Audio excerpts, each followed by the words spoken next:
Episode of మాట మంత్రి. ఈ ఎపిసోడ్లో మనం మాట్లాడుకోబోతున్న అంశం సోషల్ జస్టిస్, సామాజిక న్యాయం. Weaving the threads of social justice is the theme of today's episode. 2019లో వైఎస్ఆర్సీపీ ప్రభుత్వం ఏర్పాటయ్యాక సామాజిక న్యాయం, సామాజిక సాధికారత ఎంతవరకు సాధించగలిగింది, వాళ్ళు తీసుకున్న ఇనిషియేటివ్స్ లో ఎంతవరకు సమన్యాయం జరిగింది, ఈ రోజు ఈ అంశం మీదే మనందరం మాట్లాడుకోబోతున్నాం. రాబోయే ఎన్నికల్లో వీళ్ళు తీసుకున్న ఇనిషియేటివ్స్ ఎంతవరకు ఎన్నికలను ఇంపాక్ట్ చేయబోతోంది, ఎఫెక్ట్ చేయబోతోంది, ఎలాంటి ఫలితాలను ఆశించబోతున్నారు వైఎస్ఆర్సీపీ శ్రేణులు. So I have with me on this special episode of Mata Mantri, weaving the threads of social justice, ministers of Andhra Pradesh government. One by one మనం వాళ్ళని పరిచయం చేసుకుందాము. I have with me Rajanna దొర గారు, Deputy Chief Minister and Minister of Tribal Welfare, and మెరుగు నాగార్జున గారు, Minister of Social Welfare, Amjad Pasha గారు, Minister of Minorities Welfare, Adimulapu Suresh garu, minister of municipal administration and urban development, Chelluboina Venu garu, minister of BC welfare, and finally last but not the least Karumuri Nageswararao garu, minister of civil supplies and consumer affairs. Welcome sir, welcome to this wonderful episode of Mata Mantri. నమస్తే అండి. నమస్తే మీ అందరికి. Main ఇంటర్వ్యూకి వెళ్లే ముందు ఒక common question అందరినీ అడుగుదాం అనుకుంటున్నానండి. జనరల్ గా ఒక సమాజంలో సామాజిక న్యాయం జరుగుతుంది, లేకపోతే ఒక సామాజిక సాధికారత వస్తుంది అంటే ఒక 4 ప్రధాన అంశాల్లో మనం నిజంగా సమాన న్యాయం చేయాలి. అది విద్య, వైద్యం, ఆరోగ్యం అండ్ అవకాశం, ఎంప్లాయ్మెంట్ ఆపర్చునిటీస్. సో ఈ 4 విషయాల్లో ఎంతవరకు ఎస్సీ, ఎస్టీ, బీసీ, మైనారిటీ కమ్యూనిటీస్కి చెందిన ప్రజలకు న్యాయం జరుగుతోంది? 2019 నుంచి తీసుకుంటే ఇప్పటి వరకు ఎలాంటి మార్పు మీరు నోటీస్ చేశారు? సార్, 1 by 1 వెళ్దాం సార్. మీరు ముందు మాట్లాడండి సార్. మా ప్రభుత్వం వచ్చాక ముఖ్యంగా గౌరవ ముఖ్యమంత్రి జగన్మోహన్ రెడ్డి గారు ముఖ్యమంత్రి పదవి చేపట్టిన తర్వాత గతంలో ఏమున్నదంతా మొత్తం ప్రక్షాళన చేయడం జరిగింది. విద్యను తీసుకునేటప్పుడు ఆయనకు మొట్టమొదటిగా మనం చెప్పుకునేది అమ్మఒడి పథకం. భారతదేశంలో ఎవ్వరు ఊహించని విధంగా, ఎవరు ఆలోచించని విధంగా ఒక అమ్మకి అవకాశం ఇచ్చి 15,000 రూపాయలు ఇచ్చి తన బిడ్డలను బడికి పంపించి, తమ బిడ్డలను స్కూలుకు పంపించి విద్య ద్వారా ఏదైనా సాధించవచ్చని మహాత్ముడు అంబేద్కర్ గారి ఆశయాన్ని మొదట నెరవేర్చారు. ఆయన విదేశీ విద్యను భారతదేశంలో ఏ రాష్ట్రం కానీ, ఏ ముఖ్యమంత్రి గారు కానీ ఒక దళితులకు, గిరిజనులకి నీవు విదేశాల్లో ఎక్కడ చదువుకుంటాననుకుంటే నీకు ₹1,00,00,000 ఇస్తాను, ₹1,50,00,000 ఇస్తానని ఎక్కడా లేదు భారతదేశంలో. మరి ఏ ముఖ్యమంత్రి గారు ఇస్తున్నారు? గిరిజనులకు ఇస్తున్నారు అవకాశం. బడులన్నీ కూడా మార్పులు చేశారు. ఒకప్పుడు నేను చదువుకున్న బడిలో నాకు అక్కడ చూస్తే, నేను మళ్ళీ చూస్తే సమూలం మార్పు వచ్చింది. గిరిజనులు అంటే సాధారణ అందరికీ తెలుసు, కొండ కోణాల్లో నివసించేవాళ్ళు, అడవుల్లో నివసించేవాళ్ళు, భాష రాదు, వ్యాస రాదు, రెండూ తెలియదు అట్లేదు. అటువంటిది ఆ రోజు తెలుగుతో పాటు ఇంగ్లీషు విద్యను కూడా అందించి, ఇంగ్లీష్ భాషను కూడా ఈరోజు అమెరికా వెళ్ళే వాళ్ళు ఇంగ్లీషు విద్య చదువుకున్న మా విద్యార్థులు వెళ్ళారు. రేపు మార్చిలో కూడా అమెరికాలో మా గిరిజన విద్యార్థులకు ఆహ్వానిస్తున్నారు, రండి మీరు ఇన్విటేషన్ ఇచ్చున్నారు. మార్చిలో వెళ్ళబోతున్నారు మా గిరిజన విద్యార్థులు. అంటే అమెరికా వెళ్ళాలంటే ఇంగ్లీష్ కావాలి. ఆ ఇంగ్లీష్ విద్యను ఇచ్చారంటే అంత సమూల మార్పు తీసుకొచ్చారు. చూసిన గిరిజన ప్రాంతంలోని గౌరవ ముఖ్యమంత్రి గారు చెప్పింది ఒకటే, అంబేద్కర్ ఆశయాల ప్రకారం మీకు విద్యనే ఆస్తిగా ఇస్తున్నాను. ఈ ఆస్తి ఉంటే ఏ ఆస్తిని సాధించుకోవచ్చు, ప్రపంచంలో ఏదైనా జయించవచ్చు. మీరు అజేయుడు కావాలి, మీరు విజయుడు కావాలి అంటే విద్య అవసరమని తీసుకొచ్చారు. వైద్యం గురించి చూసిన గిరిజన ప్రాంతం ముఖ్యంగా వర్షాకాలం వస్తే వింత వింత జబ్బులు వస్తాయి, స్ట్రేంజ్ డిసీజెస్ అన్నమాట. అటువంటిది జరగకూడదు. గిరిజనులు కూడా మనుషులే. ఒక మానవత్వంతో అంబేద్కర్ ఆశయాలు తీసుకొని, ఒక మానవత్వంతో తీసుకొని పాడేరులో కూడా ఈరోజు వైద్య కళాశాల 500 కోట్ల రూపాయలతో నిర్మిస్తున్నారంటే ఒకసారి ఆలోచించారు. ప్రతి ఐటీడీఏ పరిధిలో కూడా super speciality hospital, area hospital, community hospital ఎక్కడికక్కడనమాట. ఈ విధంగా గతంలో ఎవరు ఆలోచించలేదు. చంద్రబాబు నాయుడు గారు కావచ్చు, అంతకుముందు పరిపాలించే వారు గారు ఎవరు ఆలోచించలేదు. ఒక్క సాలూరు నియోజకవర్గం తీసుకున్న అక్కడ 8 హాస్పిటల్ తయారవుతున్నాయి కొత్తగా. ఈరోజు ఏరియా హాస్పిటల్ నిర్మాణం జరుగుతుంది 17 కోట్ల రూపాయలతో.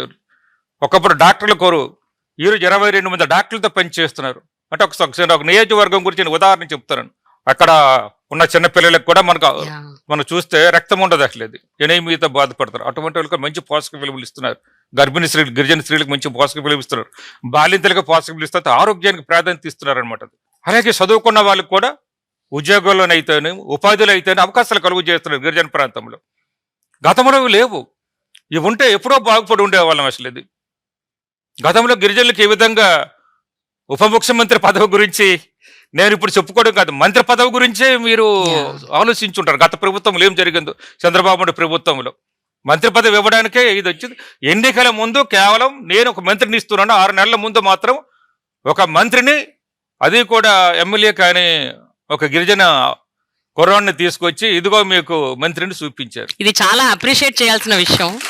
బికాస్ నాకు అంటే సారీ మళ్ళీ ఇంటర్ఫియర్ చేస్తున్నాను కానీ, అంటే ఎవరు ఊహిస్తారు సార్, ఎవరు అనుకుంటారు ఒక మారుమూల గిరిజన ప్రాంతంలోని ఒక వ్యక్తి చదువుకుని ఆ చదువు అవకాశం కల్పించి ఎమ్మెల్యే అయ్యి, మినిస్టర్ అయ్యి, డిప్యూటీ చీఫ్ మినిస్టర్ అవ్వడం అన్నది ఐ థింక్ ఎవరికో ఒకరికి డ్రీమ్ కూడా ఉండదు, కనీసం కల కూడా కనరు. అలాంటి ఒక స్థితి నుంచి మీరు ఈ స్థితికి రావటమే అసలు చాలా గొప్ప విషయం అండి. ఎందుకంటే అంబేద్కర్ యొక్క ఆశయాలను, ఆయన ఆదర్శాలను, ఆయన ఇచ్చిన భావజాలాన్ని తీసుకొని అంబేద్కర్ రాజ్యాంగాన్ని పుణుకుపుచ్చుకొని దానిలో అవగాహన చేసుకున్నారు, ఆవలింపు చేసుకున్నారు. కాబట్టి జగన్మోహన్ రెడ్డి గారు ఇవన్నీ చేయగలుగుతున్నారు. ఆయన చేశారు కాబట్టి ఈరోజు మేము కూర్చోగలుగుతున్నాం. ఈరోజు ఇక్కడ కూర్చున్నటువంటి ఈ బాబాసాహెబ్ అంబేద్కర్ గారి ఆలోచన విధానమే సామాజిక సమతుల్యత కావాలని, Yeah. సమాజంలో ఉన్నటువంటి ఈ అసమానతలు పోవాలని, ఈ రుగ్మతలు పోవాలని, సమాజంలో మిగిలిన కులాలతో పాటు వీరు కూడా బ్రతకాలని ఒక గొప్ప ఆలోచనతోనే మహానుభావులు, ఇప్పుడు అంబేద్కర్ గారు కానీ, జ్యోతిరావు పూలే గారు కానీ, సాహు మహారాజ్ గారి, పెరియార్ రామస్వామి నాయకర్ గారి, ఉద్దండులంతా, అబుల్ కలాం ఆజాద్ లాంటి వాళ్ళంతా ఉద్యమాలు చేశారు. రాను రాను ఆ ఉద్యమాల ఫలితమే ఈరోజు ఆంధ్రప్రదేశ్లో మున్నెన్నడూ లేని విధంగా, ఇతర రాష్ట్రాల్లో లేని విధంగా ఈరోజు ఆంధ్రప్రదేశ్లో పరిపాలన జరుగుతూ ఉంది. జగన్మోహన్ రెడ్డి గారు వీరందరి ఆలోచనలకు అనుగుణంగా పరిపాలన చేస్తారని ఈరోజు దానికి నిదర్శనమే మేము 5 కూర్చోటం, ఎస్సీ, ఎస్టీ, బీసీ, మైనార్టీలు. దీంట్లో ఇంతకుముందు ప్రభుత్వాలు చాలా నెగ్లెక్ట్ చేసినాయి. ఇంతకుముందు ఈ సామాజికంగా అప్లిప్మెంట్ని ప్రక్కన పెట్టినాయి. రాజ్యాంగబద్ధంగా వచ్చినటువంటి హక్కులను కాలరాసినాయి. రాజ్యాంగబద్ధంగా వచ్చినటువంటి వాటాను సరిగా ఖర్చు చేయకపోగా అప్పలంగా వాటిని వేరే వాళ్ళు అన్యాక్రాంతం చేశారు. వాటిని ఒక స్ట్రీమ్ లైన్ పెట్టి ఒక గొప్ప ఆలోచనతో ఈ సమాజంలో ఉన్న అసమానతలు పోవాలా, ఆంధ్రప్రదేశ్లో భావితరాల భవిష్యత్తు బాగుండాలా, అంబేద్కర్ గారు కోరుకున్నటువంటి ఆలోచన విధానం నడవాలా. తద్వారానే అంబేద్కర్ గారు కోరుకున్నది education main important. Every person కి చదువు అనేది ప్రాధాన్యత. చదువు ఉంటే ఏదైనా ఉన్నత శిఖరాలకు వెళ్ళాలని గొప్ప ఆలోచన, అది అంబేద్కర్ గారు కోరుకున్నారు. దానిని కొన్ని కోట్ల రూపాయలు వెచ్చించి నాడు నేడు స్కూల్స్ కానీ, అమ్మఒడి కానీ, జగనన్న విద్యా దీవెన కానీ, వసతి దీవెన కానీ, విదేశీ విద్య కానీ, ఒక ప్రిడామినెంట్ సెక్టార్ని ఎన్నుకొని దాంతో అప్లిప్మెంట్ చేస్తూ ఈరోజు కోట్లు ఖర్చు పెడతా ఉన్నాడు. ఈరోజు మా పిల్లలు ఇళ్ళకెళ్తే, మా పేదవారి పిల్లలు ఇంగ్లీష్ చదువుతా ఉంటే, కూలికెళ్ళి వచ్చిన మా తల్లిదండ్రులు మా పిల్లలు ఇంగ్లీష్ చదవటం, మాట్లాడటం చూస్తే ఇంకెంతకన్నా ఏం కావాలి ఆ తల్లిదండ్రులకి? పేదరికం జగన్మోహన్ రెడ్డి గారు రాకముందు 12% ఉంటే ఆంధ్రప్రదేశ్లో ఈ రోజు 6%కి వచ్చిందంటే కారణం that is the main venture. అదే కాకుండా ఆరోగ్యానికి ఇందాక మా అన్న చెప్పాడు. అలాగే పల్లెల్లోకి వెళ్ళిపోతే ఇదివరకు ఏం చేసేవాళ్ళు, గవర్నమెంట్ హాస్పిటల్ తీసుకెళ్లేవాళ్ళు. మాకు అనారోగ్యం వస్తే హాస్పిటల్లో చూడక, మందులు ఉండి లేక ఇంటికి వచ్చి అసూలు బసేవాళ్ళం. ఈ రోజు గొప్ప నిర్ణయం, డాక్టర్ రాజశేఖర రెడ్డి గారు 3 అడుగులు ముందుకేస్తే ఆయన 6 అడుగులు ముందుకేసి ఈ రోజు దేశంలో ఎక్కడా లేని ఏ రాష్ట్రమైనా వెళ్ళొచ్చు. తెల్ల రేషన్ కార్డు ఉంటే ఏ హాస్పిటల్ అయినా ఎంత ఖర్చు అయినా భరించడానికి సిద్ధంగా ఉన్న ముఖ్యమంత్రి, 25 లక్షల రూపాయలు ఆరోగ్యశ్రీలో పెట్టి ఖర్చు చేయడానికి సిద్ధంగా ఉన్న ముఖ్యమంత్రి. మీకు తెలుసో తెలీదో, ఈ రోజు ఒక పేషెంట్ హాస్పిటల్కి వెళ్ళి చూయించుకొని నయమైన తర్వాత ఇంటికి వచ్చినాక ఆ పేషెంట్ మరలా పనిచేసుకోలేడని ఆ పేషెంట్ కి ఖర్చులకు డబ్బులు ఇస్తున్నటువంటి ముఖ్యమంత్రి. సమాజంలో ఇంకేం కావాలా? ఒక ప్రక్క ఎడ్యుకేషన్, ఒక ప్రక్క ఆరోగ్యం, ఒక ప్రక్క ఈరోజు ఈ తెల్ల సొక్కాలు వేసుకోవటానికి కారణం నాగేశ్వరరావు గారికి అక్కడ మంత్రి ఇచ్చినా, రాజేంద్ర గారికి మంత్రి ఇచ్చినా, అంజన్ బాస మంత్రి ఇచ్చినా, నా ఎస్సీ, నా ఎస్టీ, నా బీసీ, నా మైనార్టీలని పరిపాలన చేస్తూనే రాజకీయ ప్రాధాన్యత, దానిలో మహిళలకు ప్రయారిటీ అన్నాడు. ఉద్యమాలు చేశారు కానీ ఎక్కడా ఉద్యమ ఫలితాలు ఎక్కడా లేవు ఫ్రూట్ఫుల్ గా. ఈరోజు 2,50,000 కోట్ల రూపాయలు డైరెక్ట్ గా ఖర్చు పెడితే డీబీటీ రూపేణా 80% ఎస్సీ ఎస్టీ బీసీ మైనార్టీలకు వచ్చి సామాజిక సాధికారత 2,10,000 ఉద్యోగాలు ఇస్తే గవర్నమెంట్ ఉద్యోగాలు 80% ఎస్సీ ఎస్టీ బీసీ మైనార్టీలు వచ్చిందంటే ఇంకంతా ఏం కావాలా? రాజ్యాధికారంలో భాగం, రాజ్యాధికారంలో అందరికన్నా ముందు వరుస, ఉప ముఖ్యమంత్రులు, మంత్రులు, ప్రెడామినెంట్ పోర్ట్ఫోలియోలు. ఈ రాష్ట్ర చరిత్రలో ఒక గొప్ప కాన్సెప్ట్ తీసుకొచ్చిన ముఖ్యమంత్రి. మేము ఎందుకు అంటున్నామంటే 2019కు ముందు ఈ రాష్ట్ర పరిస్థితి వేరు, 2019 తర్వాత ఈ రాష్ట్ర పరిస్థితి వేరు, 2024లో 19లో జరిగినప్పుడు ఈరోజు 56 నెలల పరిపాలన, 56 నెలల పరిపాలనకు నిలువుటద్దం అంబేద్కర్ గారి విగ్రహం. నేను చేసిన పరిపాలనకి ఇదిగో అంబేద్కర్ గారి విగ్రహం. ఆయన ఏం కోరుకున్నాడో అది చేసి చూపిస్తా ఉన్నాం, ఆయన ఏం ఆకాంక్షించాడో అది చేస్తా ఉన్నాం. ఈ 2024 ఎన్నికలు సామాజిక సమతుల్యానికి గీటు రాయినటువంటి జగన్మోహన్ రెడ్డి గారి పరిపాలనకు, దళిత గిరిజన బహుళను ప్రక్కన పెట్టినటువంటి చంద్రబాబు పరిపాలనకు పోటీ జరగబోతా ఉంది. నా ఎస్సీ, నా ఎస్టీ, నా బీసీ, మైనారిటీ అనే ముఖ్యమంత్రి గారికి, పెత్తందారులకు నేను చెప్పే చంద్రబాబుకి పోటీ జరగబోతా ఉంది. ఎన్ని కుట్రలు కుతంత్రాలు చేసినా, ఎన్ని మోసాలు చేసినా, డబ్బు వరదలై ప్రవహించినా జగన్మోహన్ రెడ్డి గారి వెంట ఈ పేద కులాలన్నీ నిలబడబోతామని చెప్పడానికి గర్విస్తా ఉన్నా. మన దేశానికి స్వతంత్రం వచ్చి 76 సంవత్సరాలు మనం పూర్తి చేసుకున్నాం. మననే 77వ స్వాతంత్ర దినోత్సవాన్ని ఎంతో ఘనంగా మనం నిర్వహించుకోవడం జరిగింది. మరి ఈ 76 సంవత్సరాల స్వతంత్ర భారతదేశంలో ఈ సామాజిక న్యాయం అంటే సోషల్ జస్టిస్ అనేది ఒక నినాదంగా ఉన్న పరిస్థితి నుంచి మరి ఇవాళ ఈ రాష్ట్రంలో మన అందరి ప్రియతమ నాయకుడు ఈ రాష్ట్ర ముఖ్యమంత్రి శ్రీ వైఎస్ జగన్మోహన్ రెడ్డి గారు ముఖ్యమంత్రిగా బాధ్యతలు స్వీకరించిన తర్వాత సామాజిక న్యాయం అనేది ఒక నినాదం కాదు, మా ప్రభుత్వం యొక్క విధానం అని చెప్పి చేసి చూపించిన నాయకుడు మన ముఖ్యమంత్రి శ్రీ వైఎస్ జగన్మోహన్ రెడ్డి. ఎందుకంటే గత ప్రభుత్వాల్ని మనం చూశాం. మరి ప్రభుత్వ వ్యవస్థల్ని, ప్రభుత్వ బడుల్ని పక్కన పెట్టేసి నిర్వీర్యం చేసి మరి కార్పొరేట్ సెక్టర్లకు ప్రమోట్ చేసిన ప్రభుత్వాల నుంచి మరి ఈరోజు ఈ ప్రభుత్వంలో మన ముఖ్యమంత్రి గారు మరి ఈరోజు ప్రభుత్వ పాఠశాలలన్నీ కూడా ఈరోజు రీవ్యాంప్ చేస్తూ ఈరోజు దానికి మనం అందరం చూస్తున్నాం. ప్రభుత్వ పాఠశాలల్లో కూడా ఈ ప్రభుత్వం వచ్చిన తర్వాత ఈరోజు అడ్మిషన్స్ పెరుగుతున్న పరిస్థితి. తల్లిదండ్రులందరూ కూడా మరి ప్రైవేట్ స్కూల్స్ నుంచి తీసి వాళ్ళ పిల్లల్ని ఈరోజు ప్రభుత్వ బడుల్లో చేర్పిస్తున్నారంటే మరి దానికి ఈ నిదర్శనం ఏంటండి? మరి ఈరోజు ఆ ప్రభుత్వ పాఠశాలన్నీ కూడా ఈరోజు రీవ్యాంప్ కావడం వల్లనే మరి ఈరోజు ఈ ప్రభుత్వం వచ్చిన తర్వాత జగన్మోహన్ రెడ్డి గారు ముఖ్యమంత్రి అయిన తర్వాత ఈరోజు మన గవర్నమెంట్ సెక్టర్ హాస్పిటల్స్ అన్ని కూడా ఈరోజు రీవ్యాంప్ చేస్తూ ఈరోజు మరి అందరికి కూడా ఈరోజు మెరుగైన వైద్యం అందించాలి, మరి ఆరోగ్య ఆంధ్రప్రదేశ్గా ఈ రాష్ట్రాన్ని మార్చాలి అని చెప్పి మరి ఈరోజు అడుగులు ముందుకు వేసిన పరిస్థితి. ఎప్పుడైతే ఈ వెనుకబాటుకు గురైన ఈ సామాజిక వర్గాలు ఆర్థికంగా బలోపేతం అవుతారో మరి అందరు కూడా సమాజంలో వాళ్ళందరూ కూడా అందరితో సమానంగా గౌరవించబడతారు, మరి గౌరవప్రదంగా కూడా వాళ్ళను చూసే పరిస్థితి ఉంటుంది. కాబట్టి ఈరోజు నవరత్నాల రూపంలో మరి ఈరోజు ఇప్పుడే చెప్పినట్టుగా 2,50,000 కోట్ల రూపాయలు బటన్ నొక్కి ఈరోజు డైరెక్ట్ గా బెనిఫిషరీస్ అకౌంట్ ట్రాన్స్ఫర్ చేసిన పరిస్థితి. మరి దీంట్లో సింహభాగం ఎవరికి అందింది? ఈ ఎస్సీలు, ఈ ఎస్టీలు, ఈ మైనార్టీలు, ఈ బీసీలకు 80% ఈరోజు మరి వాళ్లకు సింహభాగం 2,50,000 కోట్ల రూపాయల్లో మరి వాళ్ళు 80% వాళ్ళ వాటా ఈరోజు వాళ్ళకు అందించగలిగాం. మరి అదే కాకుండా లాస్ట్ ఆస్పెక్ట్ ఏదైతే ఉందో పొలిటికల్ ఎంపవర్మెంట్ అనేది, ఇది నిజంగా ఇది లేకపోతే ఏ సమాజం కూడా ముందుకు వెళ్ళలేని పరిస్థితి. ఎందుకంటే వాళ్ళ ఏదైనా సమస్యలు మరి ఆ సామాజిక వర్గానికి సంబంధించిన వాళ్ళు చట్టసభల్లో ఉంటేనే వాళ్ళ సమస్యలు పరిష్కారం అవుతాయి అని భావించి మరి ఈరోజు మన ముఖ్యమంత్రి గారు ఈరోజు మనం ఇక్కడ కూర్చున్నాం. ఈరోజు ఈడ కూర్చున్న వాళ్ళలో 2 ఉప ముఖ్యమంత్రులు ఉన్నాం. ఒక ఎస్టీ సామాజిక వర్గానికి సంబంధించిన రాజన్న దొర గారు, మరి అదేవిధంగా మైనార్టీ సామాజిక వర్గానికి సంబంధించిన నేను.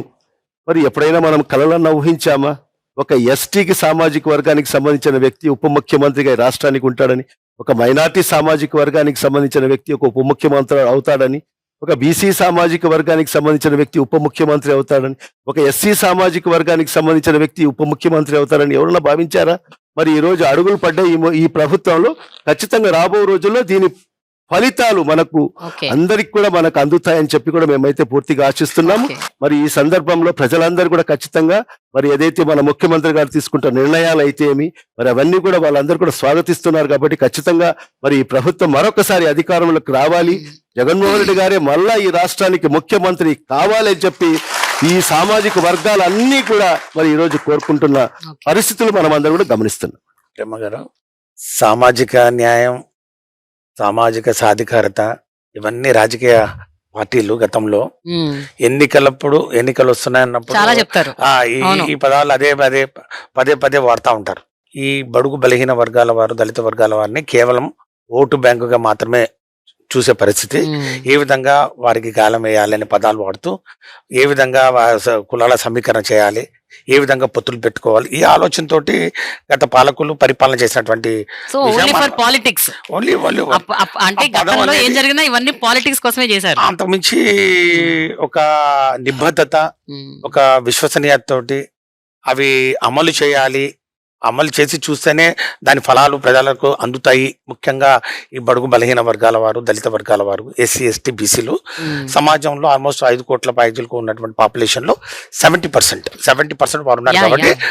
వారికి అందించాలని వారి యొక్క గుండె తడి తెలిసిన వ్యక్తి ఒక నాయకుడిగా రావాల్సినటువంటి పరిస్థితి ఉంది. అప్పుడే ఇవన్నీ అవుతాయి. అలాంటి నాయకుడు ఇప్పుడు వచ్చాడు.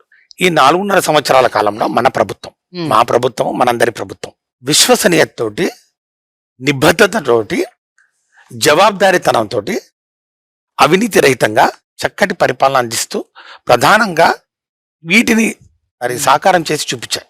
ఏది ఈ సాధికారత, ఉద్యోగాల దగ్గర నుంచి, నామినేటెడ్ పదవుల దగ్గర నుంచి, చట్టసభల్లో ఎంటర్ అయ్యే విషయం దగ్గర నుంచి, ఈ రోజు మంత్రులుగా, మరి పార్లమెంటు సభ్యులుగా అన్ని రంగాల్లో కూడా వారికి రావాల్సినటువంటి వాటా దామాషా ప్రకారం అంతకన్నా ఎక్కువగా అందించారు.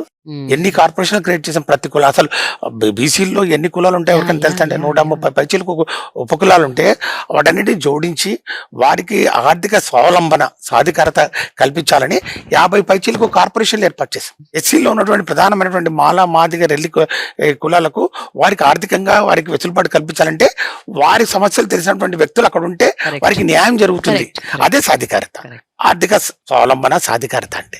ఇంకా విద్యాపరంగా బహుశా ఈ దేశానికే ఆంధ్రప్రదేశ్ సంస్కరణలో కానివ్వండి, ఈ యొక్క కార్యక్రమాల్లో కానివ్వండి, వృద్ధి రేట్లో కానివ్వండి, బడ్జెట్ కేటాయింపుల్లో కానివ్వండి, విద్యాపరంగా నంబర్ 1 స్థానంలో నిలబడిందని చెప్పడంలో ఏమాత్రం అతిశక్తి కాదు. మేము కాదు చెప్పేది, నీతి ఆయోగ్ రిపోర్ట్స్ చూస్తే తెలుసు. ఈ సందర్భంగా ఒక మాట చెప్పాలి సార్. జనరల్ గా ప్రతి రాష్ట్రం బడ్జెట్ కేటాయింపులు వచ్చేసరికి విద్య ఎప్పుడు లాస్ట్ లో ఉంటది. అంటే మిగతా అన్నిటికీ కేటాయింపులు అయ్యాక కొంచెం మిగిలితే దాన్ని విద్యకి కేటాయిస్తుంటారు. That is what is the general scenario. కానీ ఇక్కడ కొంచెం డిఫరెంట్ ఉన్నట్టు. ఎందుకంటే గత పాలకులు ముఖ్యంగా ప్రాథమిక, మాధ్యమిక విద్యల్లో వాళ్ళకు 16 to 17 years ఉన్న వరకే వాళ్ళకు ఓట్లు లేవు కదండి.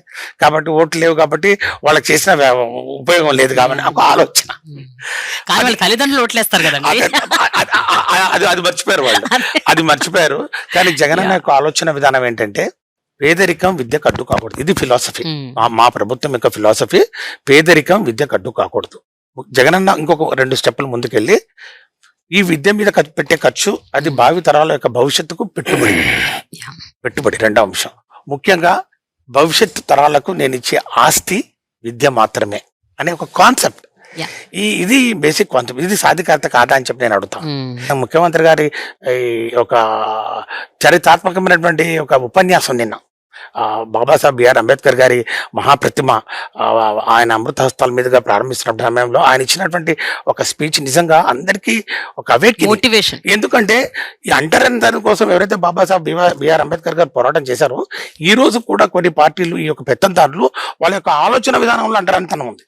అలాంటి అంటరానితనం ఆలోచనలతో ఈరోజు తెలుగు భాష మరి దాని యొక్క ప్రాధాన్యత తగ్గుతుంది, తెలుగు భాషను కాపాడాలని చెప్పి ఒక ఇంగ్లీష్ భాషకు వ్యతిరేకంగా, ఇంగ్లీష్ మీడియం స్కూల్స్ వ్యతిరేకంగా వీరు ఉద్యమం చేస్తూ ఉంటే నేను ఒకటే అడుగుతా ఉన్నాను, మరి తెలుగు భాష గురించి, తెలుగు భాష యొక్క ప్రశస్తాన్ని లేకపోతే ఒక దాని యొక్క గౌరవాన్ని కాపాడే బాధ్యత దళితులు, బడుగు బలహీన వర్గాల వారిదేనా? అగ్రవర్ణాల పిల్లలు అందరూ ఇంగ్లీష్ మీడియం స్కూల్స్, కాన్వెంట్స్, మరి కార్పొరేట్ స్కూల్లో చదవచ్చు. కానీ మరి ప్రభుత్వ పాఠశాలలో ఇంగ్లీష్ మీడియం చదువుతుంటే దానికి అడ్డంగా తగ్గుతూ ఉన్నారు కదా. కాబట్టి విద్యాపరంగా ఈరోజు రాష్ట్ర ప్రజలందరూ కూడా చాలా సంతోషంగా ఉన్నారు.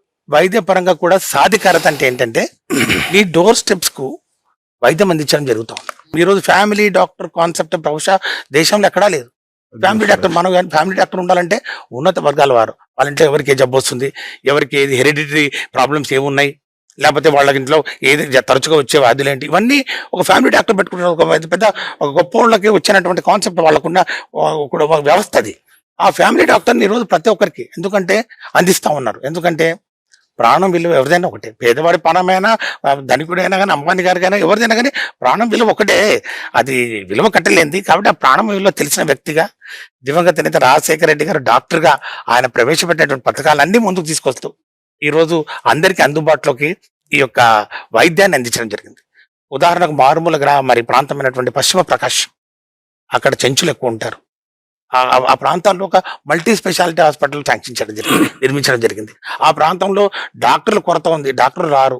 మరి డాక్టర్లు ఎవరు వచ్చిన అక్కడ డాక్టర్లు రారు. మరి ఎట్లా వాళ్ళని ఏదో ఇన్సెంటివ్స్ ఇచ్చినా కూడా డాక్టర్లను తయారు చేసే మెడికల్ కాలేజీ పశ్చిమ ప్రకాశానికి శాంక్షన్ చేశారంటే ఎంత జాగ్రత్తగా ఆయన ఆలోచన చేశారో ఒకసారి గమనించి. ఇక అవకాశాలు మీరు చూశారు. ఈరోజు సచివాలయ వ్యవస్థ కానివ్వండి, తర్వాత వాలంటరీ వ్యవస్థ కానివ్వండి, ఒక కొత్త వ్యవస్థ తీసుకురావడం జరిగింది. ఆ ఎన్నికల మేనిఫెస్టో ఈరోజు వైఎస్ఆర్ కాంగ్రెస్ పార్టీ ప్రభుత్వం దానికి ఎంతో శాంక్టిటీ ఇచ్చింది. అంటే అది ఎంతో ఇట్స్ సీక్రెట్ డాక్యుమెంట్. అంటే ఒక బైబిల్ కానీ, ఒక ఖురాన్ కానివ్వండి, లేకపోతే ఒక భగవద్గీత లాగా సీక్రెట్ డాక్యుమెంట్ ఇది. అంటే ఇవన్నీ మేము కమిట్మెంట్ ప్రజలకు ఇచ్చాం, దాన్ని నెరవేర్చాలని చెప్పి ఈరోజు 99% అన్ని కూడా అమలు చేసి వారికి అందిస్తున్న పరిస్థితుల్లో ఈరోజు అందించాం. అందుకే ఈరోజు అంత విశ్వసనీయత. బాబాసాహెబ్ బిఆర్ అంబేద్కర్ గారు ఒక దళితులకే కాదు, ఈ జాతి సంపద ఇలాంటి నాయకులు అని చెప్పేసి బాబాసాహెబ్ బిఆర్ అంబేద్కర్ గారిని మరి ఈరోజు మా అందరం కూడా తలెత్తుకునే విధంగా ఆయన యొక్క విగ్రహావిష్కరణాన్ని ఈరోజు ఇక్కడ జరిపించడం ద్వారా ఈ యొక్క రాష్ట్ర ప్రభుత్వం యొక్క ఆలోచన విధానాన్ని, భావజాలాన్ని చాలా స్పష్టంగా ఈ రాష్ట్ర ప్రజలు అర్థం చేసుకున్నారని చెప్పి నేను భావిస్తూ ఈ 4 సంవత్సరాల కాలంలో ఒక విశ్వసనీయత, ఒక నమ్మకానికి ఈరోజు కేర్ ఆఫ్ అడ్రస్ గా జగన్మోహన్ రెడ్డి గారు నిలిచారని చెప్పడంలో ఏమాత్రం అతిశక్తి కాదు. రాబోయే రోజుల్లో కూడా ఆయననే ఉంటే మా పిల్లలు మా తలరాతలు మారుతాయని చెప్పి అందరూ ఎదురు చూస్తారు. ఓకే సార్, వేణుగారు, గవర్నమెంట్ ఇనిషియేటివ్స్ లోనే మీరు చొరవ తీసుకొని మీరు ఈ విద్య, వైద్యం, ఆరోగ్యం అండ్ అవకాశాల విషయంలో మీరు తీసుకున్న ఒక స్పెషల్ ఇనిషియేటివ్స్ ఏంటంటే ఏం చెప్తారు?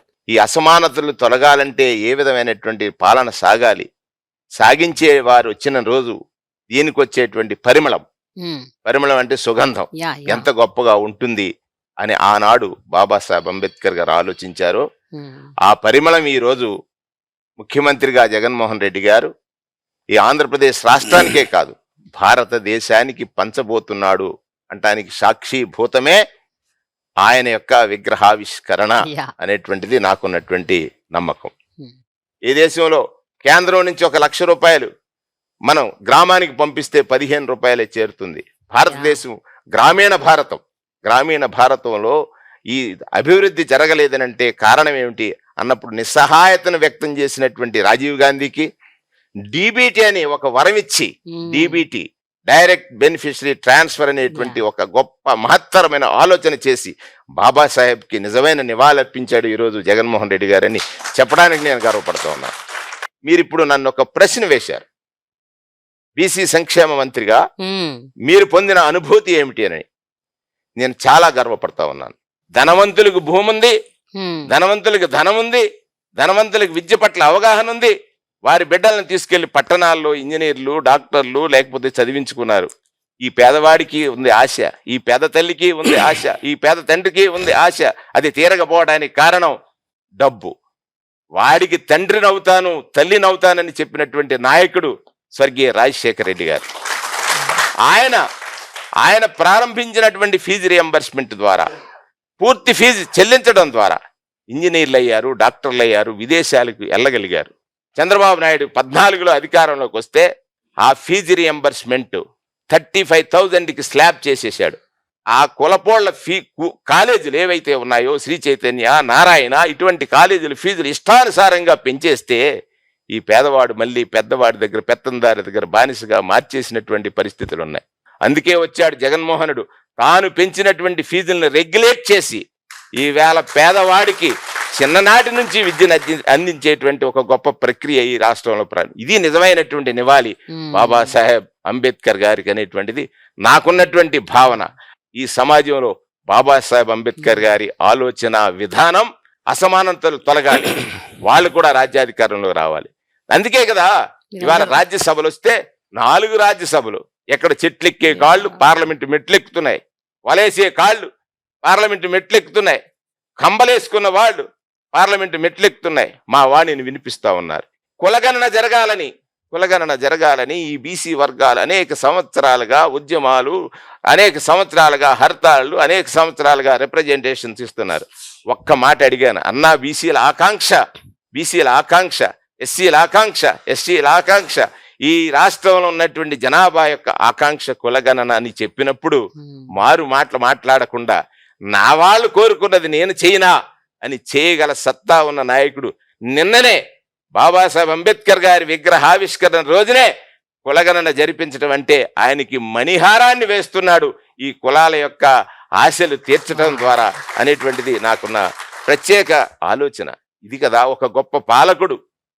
నా వాళ్ళ జీవితాలను మార్చే క్రమంలో ఈ పాలనలో నేను కూడా భాగస్వామిని అయ్యానే. రేపు ఎన్నికలు అంటారా, రేపు పోటీ చేసేది ఎస్సీలు, రేపు పోటీ చేసేది బీసీలు, రేపు పోటీ చేసేది మైనారిటీలు, రేపు పోటీ చేసేది ఎస్టీలు. 4 కులాలు పోటీ చేస్తున్నాయి. మేము పోటీలో ఉన్నాం. మా రూపం ఎవరు? జగన్మోహన్ రెడ్డి గారు. మేము పోటీలో ఉన్నాం. మా రూపం ఎవరు? జగన్మోహన్ రెడ్డి. మీ మోసాల గురించి మేము తెలుసుకున్నాం. మీ రాతల గురించి, మీ రాతల గురించి, మీరు కలయికల గురించి అర్థం చేసుకోలేని స్థితి నాడు మా వాళ్ళది. మీ గురించి అర్థం చేసుకున్నాం నేడు మేము. రేపు మమ్మల్ని మేము రక్షించుకోవడానికి ఆయుధాలు ఏమిటో అందించేటువంటి నాయకుడు పక్షాన నిలుస్తామని స్పష్టంగా నేను చెప్పగలను. Okay, thank you. నాగేశ్వరరావు గారు, ముందుగా ఒక విషయం చెప్పాలి. భారతదేశంలో మన ఎడ్యుకేషన్లో నెంబర్ 1 కేరళ. అవును, మనం చంద్రబాబు నాయుడు టైంలో 15వ స్థానంలో ఉండేవాళ్ళం భారతదేశంలో. ఇవాళ నెంబర్ 3 నుంచి ఒక 10 days క్రితానికి మనం నెంబర్ 1కు వచ్చామంటే ఇది ఆయన తీసుకున్న నిర్ణయాలని చెప్పి ఈ సందర్భంగా చూస్తాం. నెంబర్ 1. అసలు మేము చిన్నప్పుడు చదువుకునేటప్పుడు బుక్స్ ఎవరు అమ్ముతారా అంటే వాళ్ళు పాస్ అయ్యే వాళ్ళని చూసి ఆ బుక్స్ మేము కొనుక్కునేవాళ్ళం. అటువంటిది ఇవాళ వారం రోజుల ముందే బుక్స్, గైడ్స్, బ్యాగ్స్, ప్యాడ్స్, బెల్ట్లు, షూస్, బట్టలు అన్ని కూడా సమస్తం అక్కడ మేనమామ కన్నా ఎక్కువ ఇదిగా తీసుకుని పెట్టి వారం రోజుల ముందే ఆ స్కూల్స్ ని మార్పులు చేసుకొచ్చి గోరుముద్ద ఆయనే మెనూ సెలెక్ట్ చేసి మంచి పోషక పదార్థాలు ఉండే విధంగా రాగి జావ, బెల్లంతో కలిపిన రాగి జావనిచ్చి ఇవాళ అత్యధిక విద్యను ఇస్తున్న గొప్ప ముఖ్యమంత్రి జగన్మోహన్ రెడ్డి గారు అని చెప్పి చెప్పక తప్పదు. ఒక 6 సంవత్సరాల క్రితం అమెరికా వెళ్ళాను నేను. అమెరికా వెళ్ళినప్పుడు ఒక చికాగోలో చిన్న తెలుగు వాళ్ళు మీటింగ్ పెట్టారు. ఆ మీటింగ్ చూసుకుని వెళ్తుంటే ఒక అబ్బాయి వచ్చి, నాది హనుమాన్ జంక్షన్ అండి, నా తండ్రి రిక్షా తొక్కినేవాడు, 10వ తరగతి మించి నేను చదివించలేను, ఏం చేద్దంటే నాకు స్థోమత సరిపోదు బాబు అంటే నేను అనుకున్నాను. అప్పుడు ఒక ఆటో కొనుక్కుని సెటిల్ అవుదాం అనుకున్నాను. ఈ లోపల రాజశేఖర రెడ్డి గారు ముఖ్యమంత్రిగా వచ్చి ఫీజు రియంబర్స్మెంట్ ప్రకటించారు. రూపాయి ఖర్చు లేకుండా ఇంటర్మీడియట్ సెకండ్ ఇయర్ ఇంజనీరింగ్ సీట్లో రూపాయి ఖర్చు లేకుండా 4 సంవత్సరాలు చదివి క్యాంపస్ సెలక్షన్ లో సాఫ్ట్వేర్ ఇంజనీర్ అయ్యాను. ఈ చికాగోలో నాకు ఆ రోజుల్లో అంటే 6 సంవత్సరాల క్రితం నాకు సంవత్సరానికి 24 లక్షలు ఇస్తున్నారు. నా తండ్రికి రిక్షా మానిపించాయి, ఒక కారు కొనిచ్చా, ఒక ఇల్లు కట్టించా, నా చెల్లెల్ని తమ్ముడిని చదివించుకుంటున్నాను. నన్ను పుట్టించిన దేవుడు ఎలా ఉంటాడో తెలియదు, ఈ స్థితి కల్పించిన దేవుడు రాజశేఖర రెడ్డి గారు అని చెప్పి ఆనందంతో చెప్పలేదు.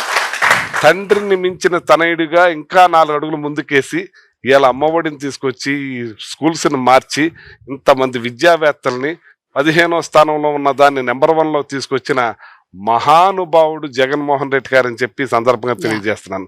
ఇంత గొప్ప ముఖ్యమంత్రిని నేను చూడలేదు. ఇవాళ ఏదైతే ఏలూరులో ఎలక్షన్ ముందు బీసీ డిక్లరేషన్ చేసి నేను బీసీలకి పెద్దపేట వేస్తానని మాను ఎలక్షన్ ముందు చెప్పిన మాటని అక్షరాల నిలబెట్టుకున్న ముఖ్యమంత్రి జగన్మోహన్ రెడ్డి గారు ఇవాళ పేద బడుగు బలహీన వర్గాల వారు ఎక్కడికి వెళ్ళి ఏ పథకం అడగాలో తెలియని పరిస్థితి. నాకు పెన్షన్ వస్తుందా లేదో తెలియని పరిస్థితి. ఒకవేళ నాకు పెన్షన్ వచ్చే అవకాశం ఉందని కూడా తెలియని పరిస్థితుల్లో ఉండేవాళ్ళు చాలా మంది ఉన్నారు.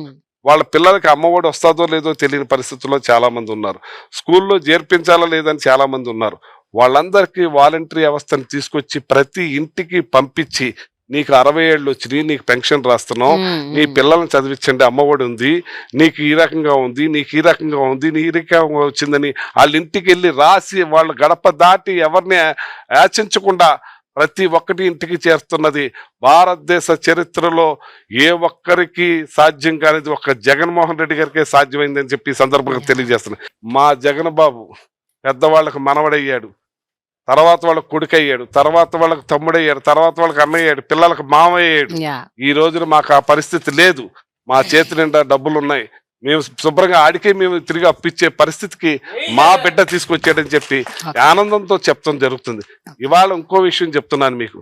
ఏదైతే ఇవాళ పెద్దవాళ్ళందరూ కూడా చిన్నవాళ్ళనే చూసుకుంటున్నాడు, ఆ చిన్న కులాలనే చూసుకుంటున్నాడు అనేది పెద్దవాళ్ళని కూడా బాగా చూసుకుంటున్నాడు. వాళ్ళ పెద్ద కులాలు ఏదైతే రైతులు ఉన్నారో వాళ్ళకి రైతు భరోసా విషయంలో, రైతు నష్టం విషయంలో, ప్రతి విషయంలో కూడా వాళ్ళకి డైరెక్ట్ అకౌంట్ ద్వారా వాళ్ళకు కూడా డబ్బులు కొడుతున్నాడంటే అప్పుడు కన్నా వాళ్ళని ఎక్కువ చూసుకుంటున్నాడు, ఈ పేదవారికి కూడా పూర్తిగా చూసుకుంటున్నారు. సో మీరు అందరూ కూడా విద్యా, వైద్యం, ఆరోగ్యం అవకాశాల విషయంలో చాలా పెద్దపీట వేసింది ప్రభుత్వం అని చెప్పారు. అయితే కొన్ని కీలకమైన ప్రశ్నలు ఉన్నాయి సార్ సామాజిక న్యాయానికి సంబంధించినంత వరకు. ఒక ఫస్ట్ క్వశ్చన్ నాకు సురేష్ గారిని అడుగుదాం అనుకుంటున్నాను. సార్, ఇప్పుడు జనరల్గా అందరిలో ఉన్న ఒక అభిప్రాయం, ఒక ఆలోచన, జనరల్గా ప్రజల్లో ఉన్న ఒక అభిప్రాయం, ఒక ఆలోచన ఏంటంటే ప్రతి పొలిటికల్ పార్టీ ఒక పర్టిక్యులర్ కమ్యూనిటీకి కాపు కాస్తోంది. అంటే కాంగ్రెస్ అంటే రెడ్డి పార్టీ, తెలుగుదేశం అంటే కమ్మ పార్టీ, పవన్ కళ్యాణ్ అంటే కాపు పార్టీ, ఇలా ఇలా ప్రతి పార్టీకి వైఎస్ఆర్సీపీ అంటే కూడా రెడ్డి పార్టీ. మీరేమంటారండి, నిజంగా రాజకీయ పార్టీలు ఈ రకంగానే ఒక పర్టికులర్ కమ్యూనిటీకి కాపు కాస్తూ వస్తే భవిష్యత్తు ఎలా ఉంటుంది? రాజకీయాల్లో మనం చూసినట్టయితే ఆంధ్రప్రదేశ్ రాజకీయాల్లో గత 70 సంవత్సరాల్లో పార్టీస్ లో కొన్ని కమ్యూనిటీస్ డామినెంట్ పాలిటిక్స్ చేశాయి.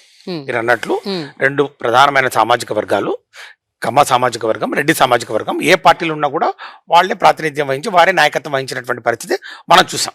దాని తర్వాత కాపులకు కూడా రాజ్యాధికారం వైపు వారు ఖచ్చితంగా మాకు కూడా ఒక గుర్తింపు ఉండాలి అనే ఒక ఆలోచనతోటి కాపు సామాజిక వర్గం నుంచి కూడా ఆ రాజ్యాధికారం వైపు అడుగులు వేసే దిశలో రాజకీయాల్లో వారి యొక్క ప్రాముఖ్యత మరి వారి యొక్క గుర్తింపు ఉండాలనే ఒక ఆలోచన కూడా వారికి కూడా వచ్చిన పరిస్థితుల్లో ఆ దిశలో కూడా కొన్ని అడుగులు పడ్డాయి. కానీ అవి ముందుకు వెళ్ళలేకపోయిన విషయం కూడా మనందరం చూసాం.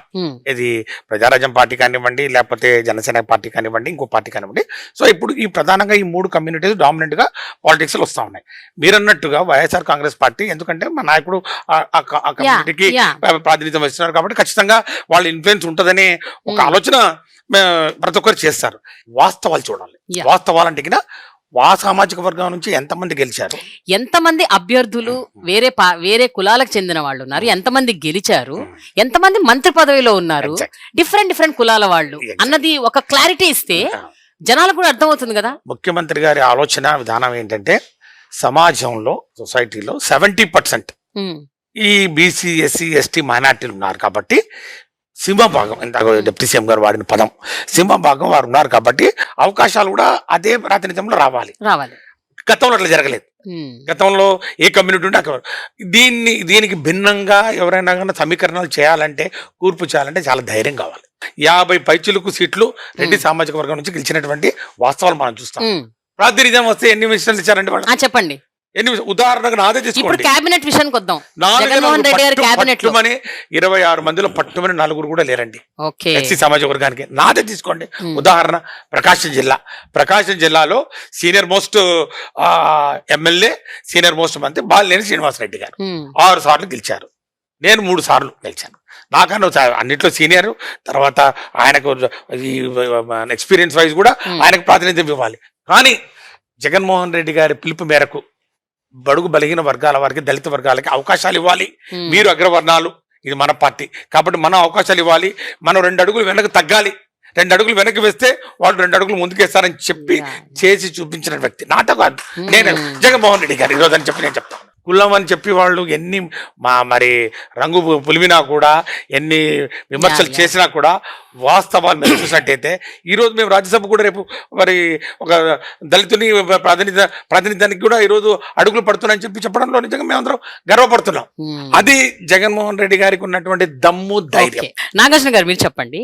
జనరల్ గా అంటే మనకి కొన్ని నియోజకవర్గాలు, ఇది ఎస్సీ నియోజకవర్గం, ఇది బీసీ నియోజకవర్గం, ఇది జనరల్ కేటగిరీ, ఇలా చెప్తూ ఉంటారు.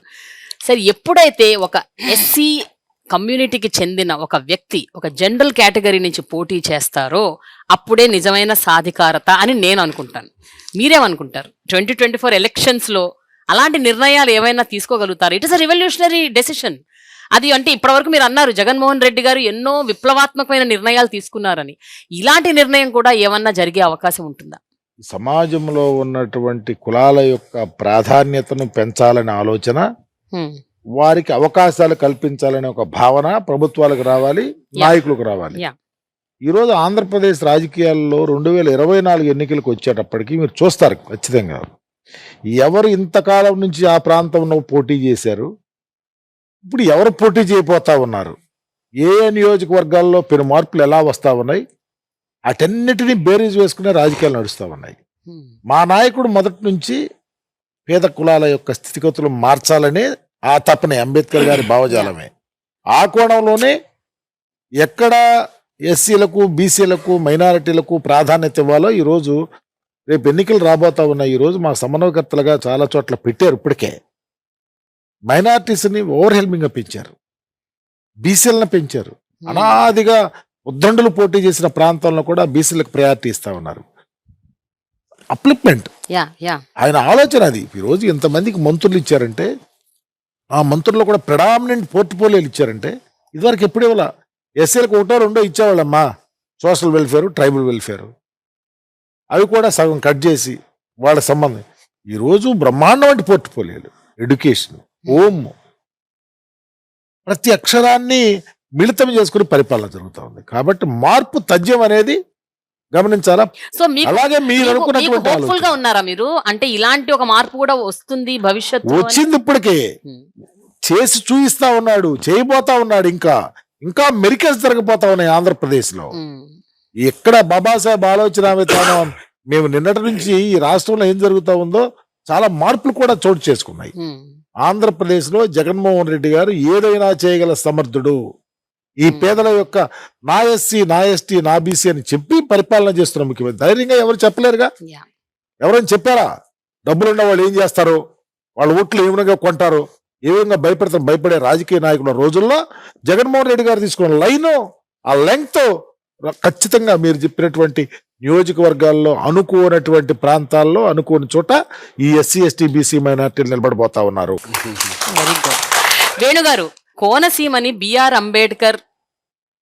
అంబేద్కర్ జిల్లా అని మార్చినప్పుడు మీరు చూశారు ఎంత విధ్వంసం జరిగిందో. అంటే చాలా వ్యతిరేకత వచ్చింది, చాలా గొడవలు జరిగాయి, అరెస్టులు జరిగాయి, ధర్నాలు, రాస్తారోకోలు మామూలుగా జరగలేదు. మీరేమనుకుంటారు, ఎందుకు అంత స్థాయిలో అంత వ్యతిరేకత వచ్చింది? దానికి మీరు ఇచ్చే సమాధానం ఏమిటి?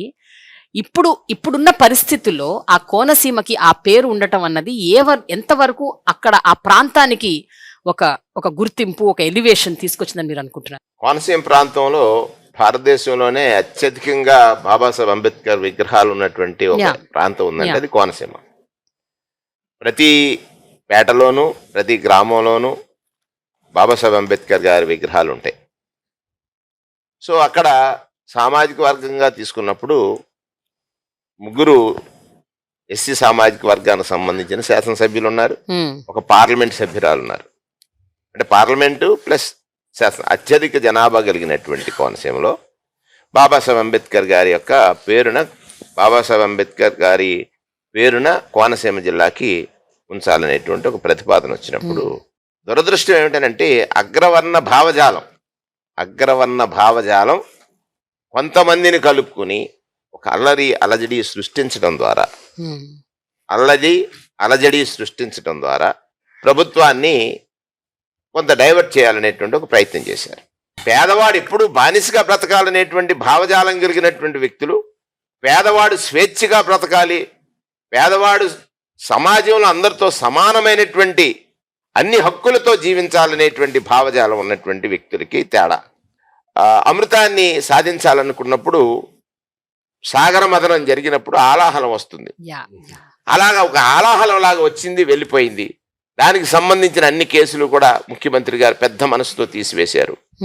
సరే, రాజకీయ లబ్ధి కోసం వారు వాడినటువంటి క్రీడ ఏదైతే ఉందో, అగ్రవర్ణ భావజాలం కలిగినటువంటి వ్యక్తులు, అదే సమయంలో ప్రతిపక్ష నాయకుడు చేసినటువంటి పాత్ర ఎలా ఉంది, ప్రతిపక్ష నాయకుడిని సపోర్ట్ చేస్తూ నిలబడినటువంటి వారి పాత్ర ఎలా ఉంది, ఇవన్నీ ప్రజలకు అర్థమైపోయినాయి.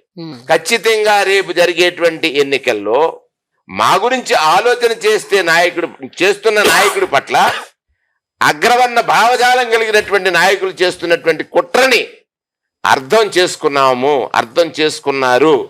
ఖచ్చితంగా రేపు అక్కడ పోటీ చేసే ఏ వ్యక్తి అయినా కూడా, నేను చాలా సందర్భాలు అంటాను, ఇప్పుడు నేను ఒక బీసీ సామాజిక వర్గీయుణ్ణి, అక్కడ పోటీ చేస్తున్నది ఎవరు? నా సామాజిక వర్గీయులు, ఎస్సీ సామాజిక వర్గీయులు, ఎస్టీ సామాజిక వర్గీయులు, మైనార్టీ సామాజిక వర్గీయులు, అన్ని వర్గాల్లో బీసీ సామాజిక వర్గీయులు. జగన్మోహన్ రెడ్డి గారికి సామాజిక వర్గం అని అంటే తన సామాజిక వర్గం కాదు, ఎస్సీ, నా ఎస్టీ, నా బీసీ, నా మైనార్టీ. అదే చంద్రబాబు నాయుడికి సామాజిక వర్గం అంటే నా కమ్మ, నా కాపు. ఇవాళ చిన్నవాడి చైతన్యం ముందు, పేదవాడి చైతన్యం ముందు, పెద్దల కలయిక ఏదైతే ఉందో దాన్ని అర్థం చేసుకునే శక్తివంతుడు పేదవాడయ్యాడు, లేకపోతే ఈ చిన్న కులాల్లో పుట్టినవాడయ్యాడు. అంతవరకు తీసుకొచ్చాడు జగన్మోహన్ రెడ్డి.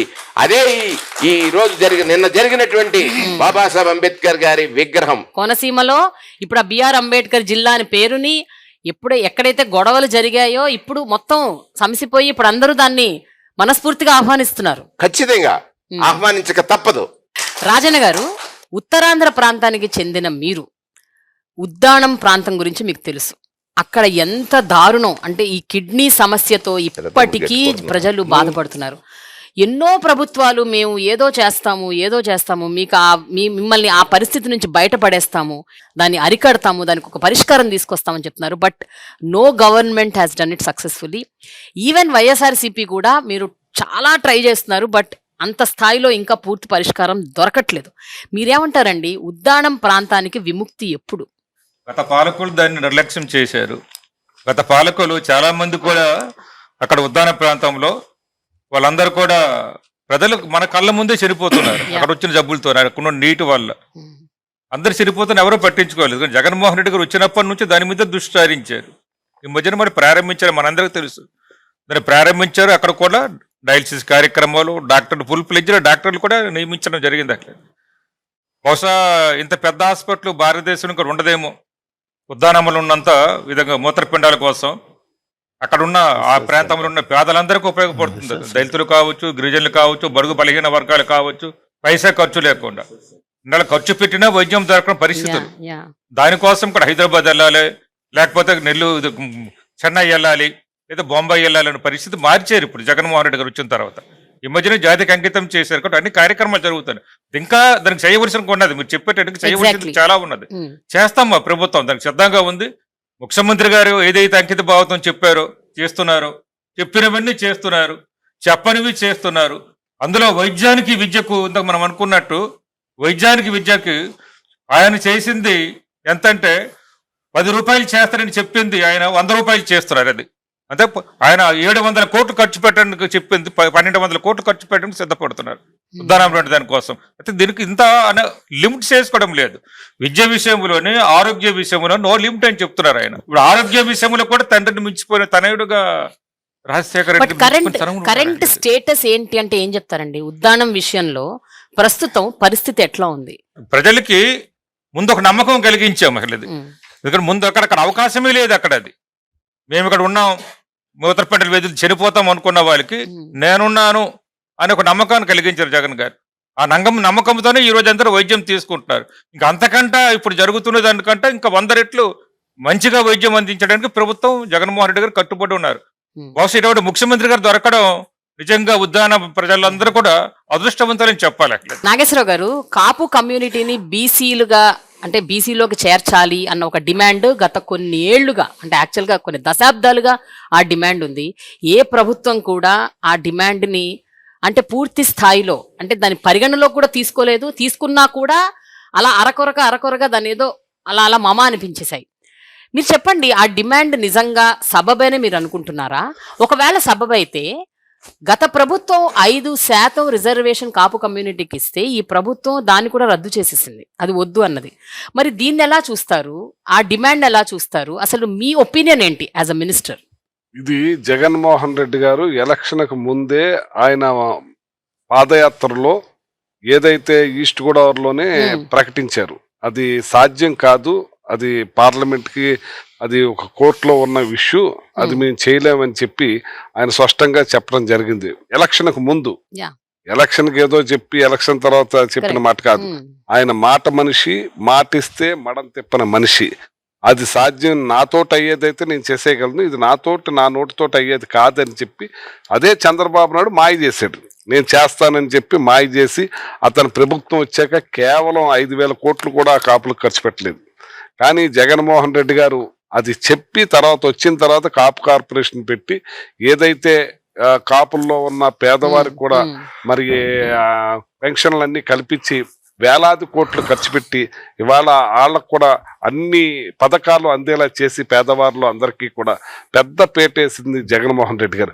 అంజద్ గారు, ఇప్పుడు బయట ఒక టాక్ వినిపిస్తుంది ఏంటి అంటే వైఎస్ఆర్సీపీ ఈసారి జరగబోయే ఎన్నికల్లో బీజేపీతో పొత్తు పెట్టుకునే అవకాశాలు ఉన్నాయి అని అంటున్నారు. ఒకవేళ అదే గనక జరిగితే, ఇది ఒక హైపోథెటికల్ అజంప్షన్ అనుకుందాం, ఇది నిజం కాదనుకుందాం, ఒకవేళ నిజం అయితే మైనారిటీస్ నుంచి, ముస్లిం కమ్యూనిటీ నుంచి ఎలాంటి స్పందన ఉండబోతుంది, ఎలాంటి రిపర్కషన్స్ ఉండబోతున్నాయి, మీరేమనుకుంటున్నారు?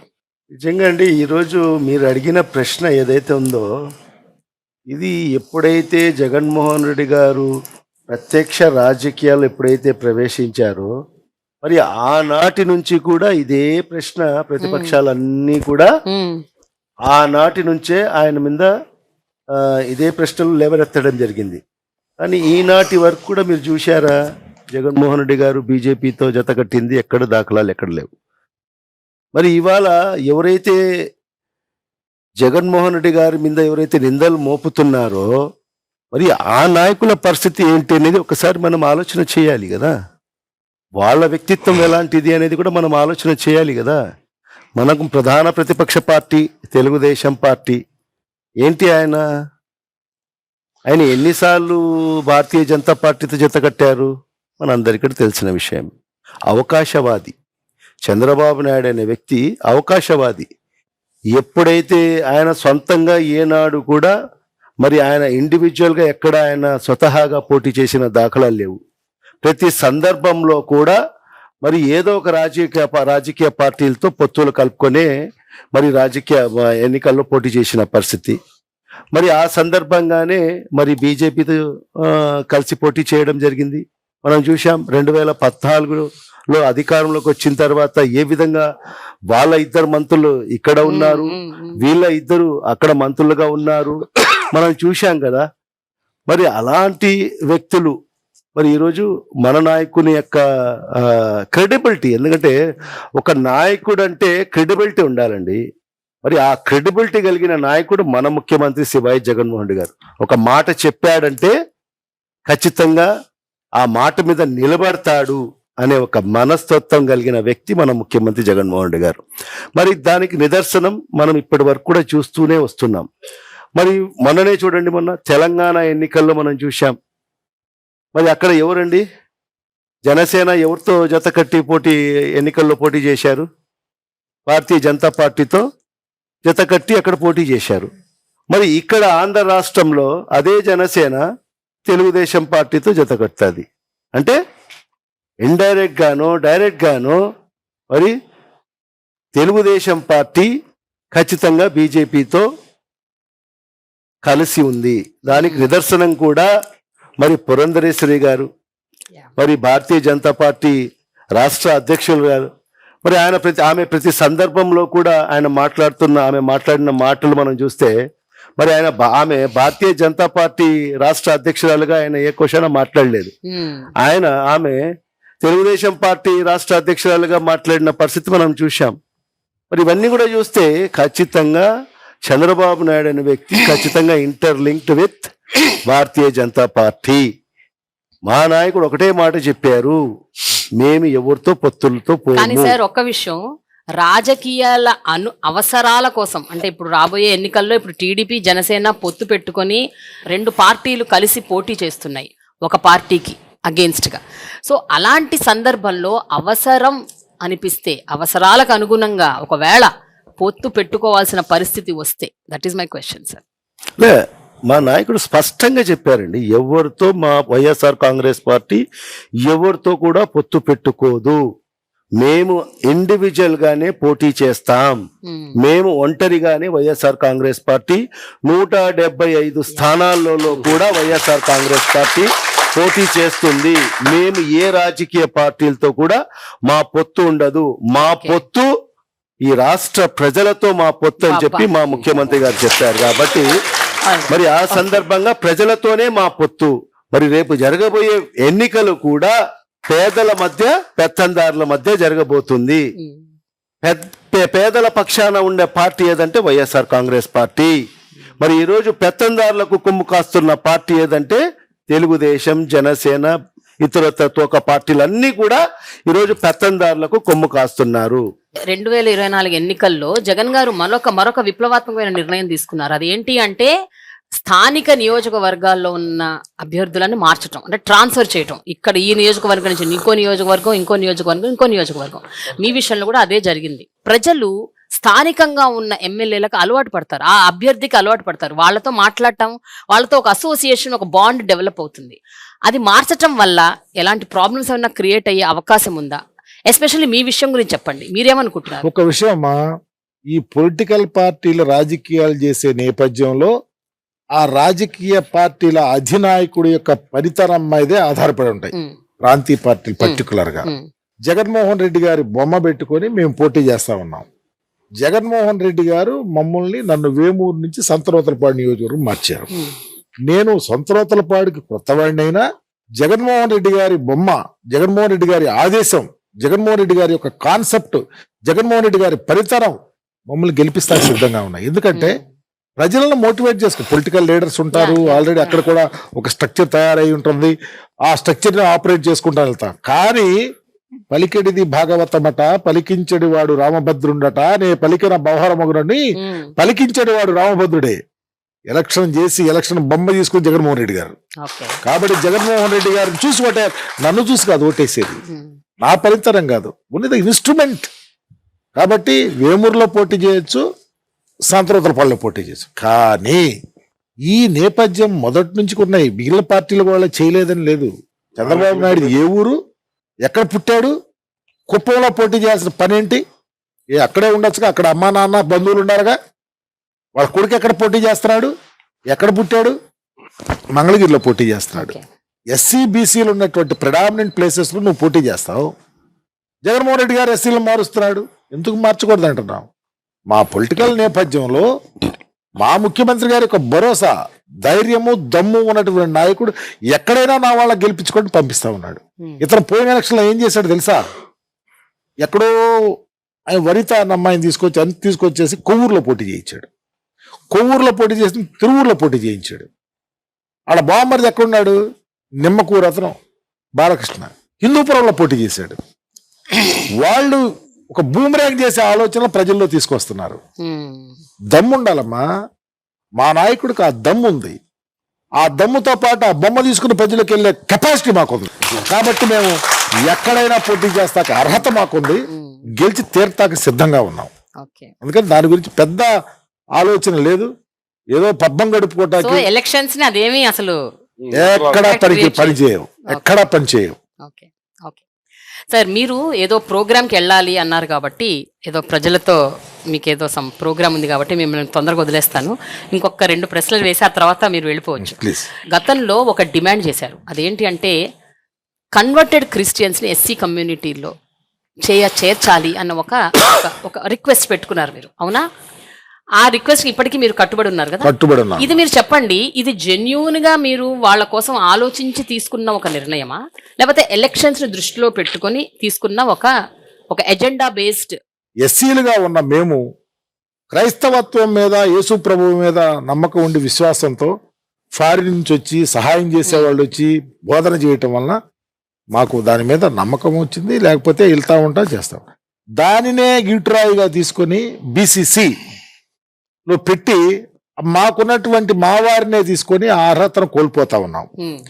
తద్వారా మా జీవన విధానం అది, మా ఇళ్ళు ఒక చోటే, మేము కలిసే ఉంటాం, మా పిల్లలకి ఇచ్చుకుంటాం, ఎంత పూర్తిగా part and parcel of the society. మాకు దళిత క్రైస్తవులను ఎస్సీలు చేయటం ఆమోదయోగ్యమైన విషయం అని అందరికీ తెలుసు. మా వాళ్ళకి ఏ ముఖ్యమంత్రి ఆలోచన చేయలేదు. డాక్టర్ రాజశేఖర రెడ్డి గారు ముఖ్యమంత్రిగా ఉన్నప్పుడు ఈ ఆలోచనను ప్రజల్లో తీసుకొని వచ్చారు. ఆయన కూడా ఒక చట్టం చేశాడు. అసెంబ్లీలో తీసుకొని నిండు అసెంబ్లీలో దానికి ఒక తీర్మానం చేసి కేంద్ర ప్రభుత్వానికి పంపించిన రోజులు ఉన్నాయి. ఆయన పరంపదించిన తర్వాత అది నెగ్లెక్ట్ అయింది. మరలా ఈ ముఖ్యమంత్రి గారు జగన్మోహన్ రెడ్డి గారి నేతృత్వంలో మరలా మేము అసెంబ్లీలో దాన్ని తీర్మానం చేసి కేంద్ర ప్రభుత్వానికి పంపించడం పరిస్థితి ఉంది. తప్పకుండా దానికి కట్టుబడే ఉన్నాం. మాకు రాజకీయ ఆపేక్షతో కాదు ఇది చేసేది, పొలిటికల్ గా వాడుకోవాలని చేసే ఆలోచన లేదు.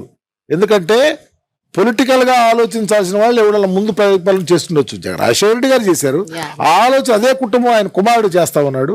ఆయన ఆలోచన కూడా ఈ పేదల గ్రౌండ్ కింద ఉన్నటువంటి పేదలకు అందరికీ సహాయం జరుగుతుంది, అందరూ ఒకటే ఆలోచన.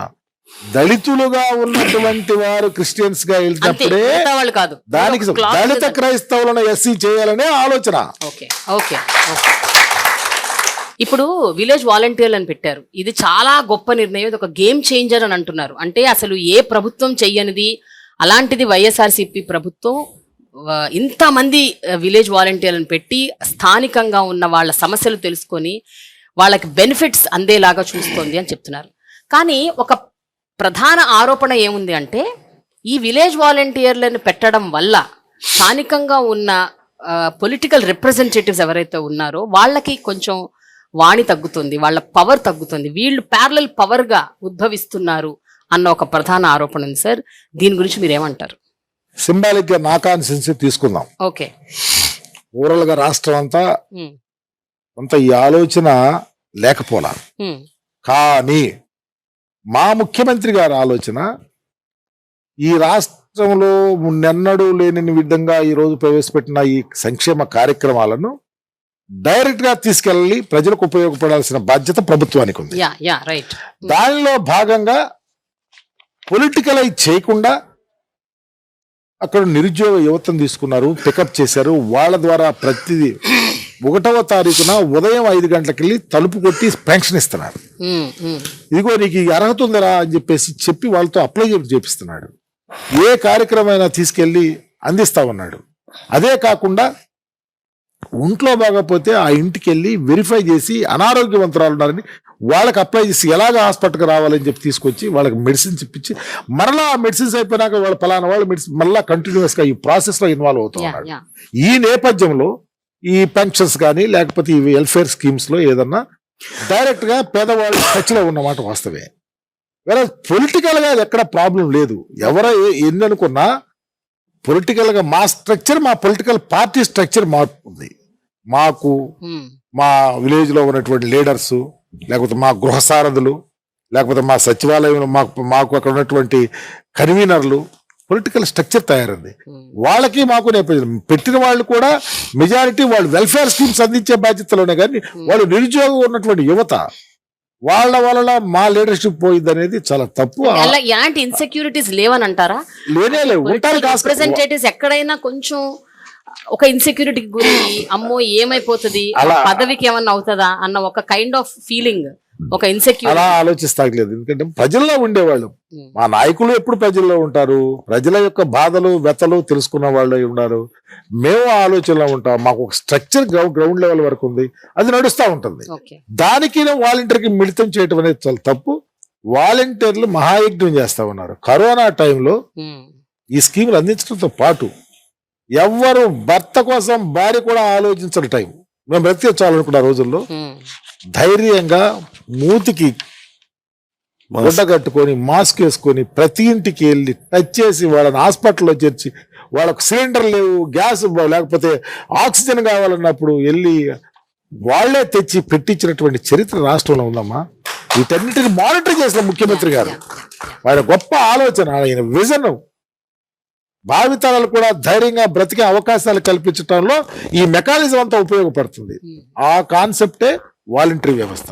ఖచ్చితంగా పేదవారికి పెత్తందారికి జరిగే పోటీలో పేదవారి యొక్క శిరస్సు మీద జగన్మోహన్ రెడ్డి గారు ఉన్నాడు, పెత్తందారుల యొక్క భుజం మీద చంద్రబాబు ఉన్నాడు. వాళ్లే ఖచ్చితంగా వాళ్ళకి న్యాయ నిర్ణేతలు. దాంట్లో సో ఆలోచించాలి. మీరు అనే మాట నేను కొంచెం కంక్లూడ్ చేస్తాను. అదేంటంటే 70% జనాభా ఉన్న ఎస్సీ ఎస్టీ బీసీ మైనారిటీ కమ్యూనిటీల ఓట్లన్నీ వైఎస్ఆర్సీపీకి వస్తాయి అంటారు. ఉన్నత కులాల్లో పేదవాళ్ళు, ఉన్నత కులాల్లో ఉన్నత కులాల్లో మహిళలు, అమ్మా, రైతులు, మహిళలు, అనేక మంది అరువులు కాస్తా ఉన్నాడు జగన్మోహన్ రెడ్డి గారి పరిపాలన చూసి. ఓకే ఓకే మేము కులాల ప్రస్తావన రాలేదు. ఓకే అన్న చెప్పినట్టు పెత్తందారులు పెత్తందారి పేదవాడు. నాగార్జున గారు థ్యాంక్ యూ సో మచ్ అండి. నమస్కారం. మిమ్మల్ని వదిలేస్తున్నాను. Thank you. లేకపోతే అసలు మిమ్మల్ని వదిలే ప్రసక్తే లేదు. యాక్చువల్లీ ఇంకొంతసేపు మీరు ఉండాలి, బట్ మీకు ఏదో ప్రోగ్రామ్ ఉందన్నారు అవునమ్మా, కాబట్టి థ్యాంక్ యూ సో మచ్ అండి. విష్ యూ గుడ్ లక్ అండి. Thank you. రాజన్న గారు, మీరు చెప్పండి, గిరిజన ప్రాంతాల్లో ఏజెన్సీ ప్రాంతాల్లో ఉన్న గిరిజన ప్రజలకు అంటే ఈ ప్రభుత్వం వచ్చాక ఎన్నో జరిగాయి, ఎన్నో చేశారని చెప్తున్నారు. కానీ మీరు ఒక మినిస్టర్గా, ఒక డిప్యూటీ చీఫ్ మినిస్టర్గా మీరు ప్రౌడ్గా ఫీల్ అయిన సందర్భం ఏంటండి? ఆ ప్రాంతాల వారికి నేను అంటే ఈ హయాంలో నేను ఇది చేయగలిగాను అంటే, నేను ప్రభుత్వంతో మాట్లాడి జగన్ గారితో మాట్లాడి నేను నా ప్రాంతానికి నేను ఇది తీసుకురాగలిగాను, చేయగలిగాను అని అనుకున్న ఒక మూమెంట్ ఏంటి? ఒక ప్రౌడ్ మూమెంట్ ఏంటి? గౌరవ ముఖ్యమంత్రి గారు మేము అడగకుండానే అడిగినప్పుడే వరం ఇస్తారు ఆకాశంలో దేవతలు అని చెప్తారు. అడగక ముందే అన్ని ఇస్తున్నారు ముఖ్యమంత్రి గారు. కానీ మేము అడగవలసినవి కొన్ని ఉన్నాయి. అడగవలసిన ముఖ్యంగా ప్రతి ఒక్కరం కూడా మా ప్రాంతంలో ముందు తాగునీరు అనుకుంటాం, సాగునీరు, రోడ్లు, వంతెనలు, అవి తర్వాత భూములు. భారతదేశంలో ఎవ్వరు చెయ్యని విధంగా 3 లక్షలకు పైగా ఎకరాలు భూమి ఇచ్చారు.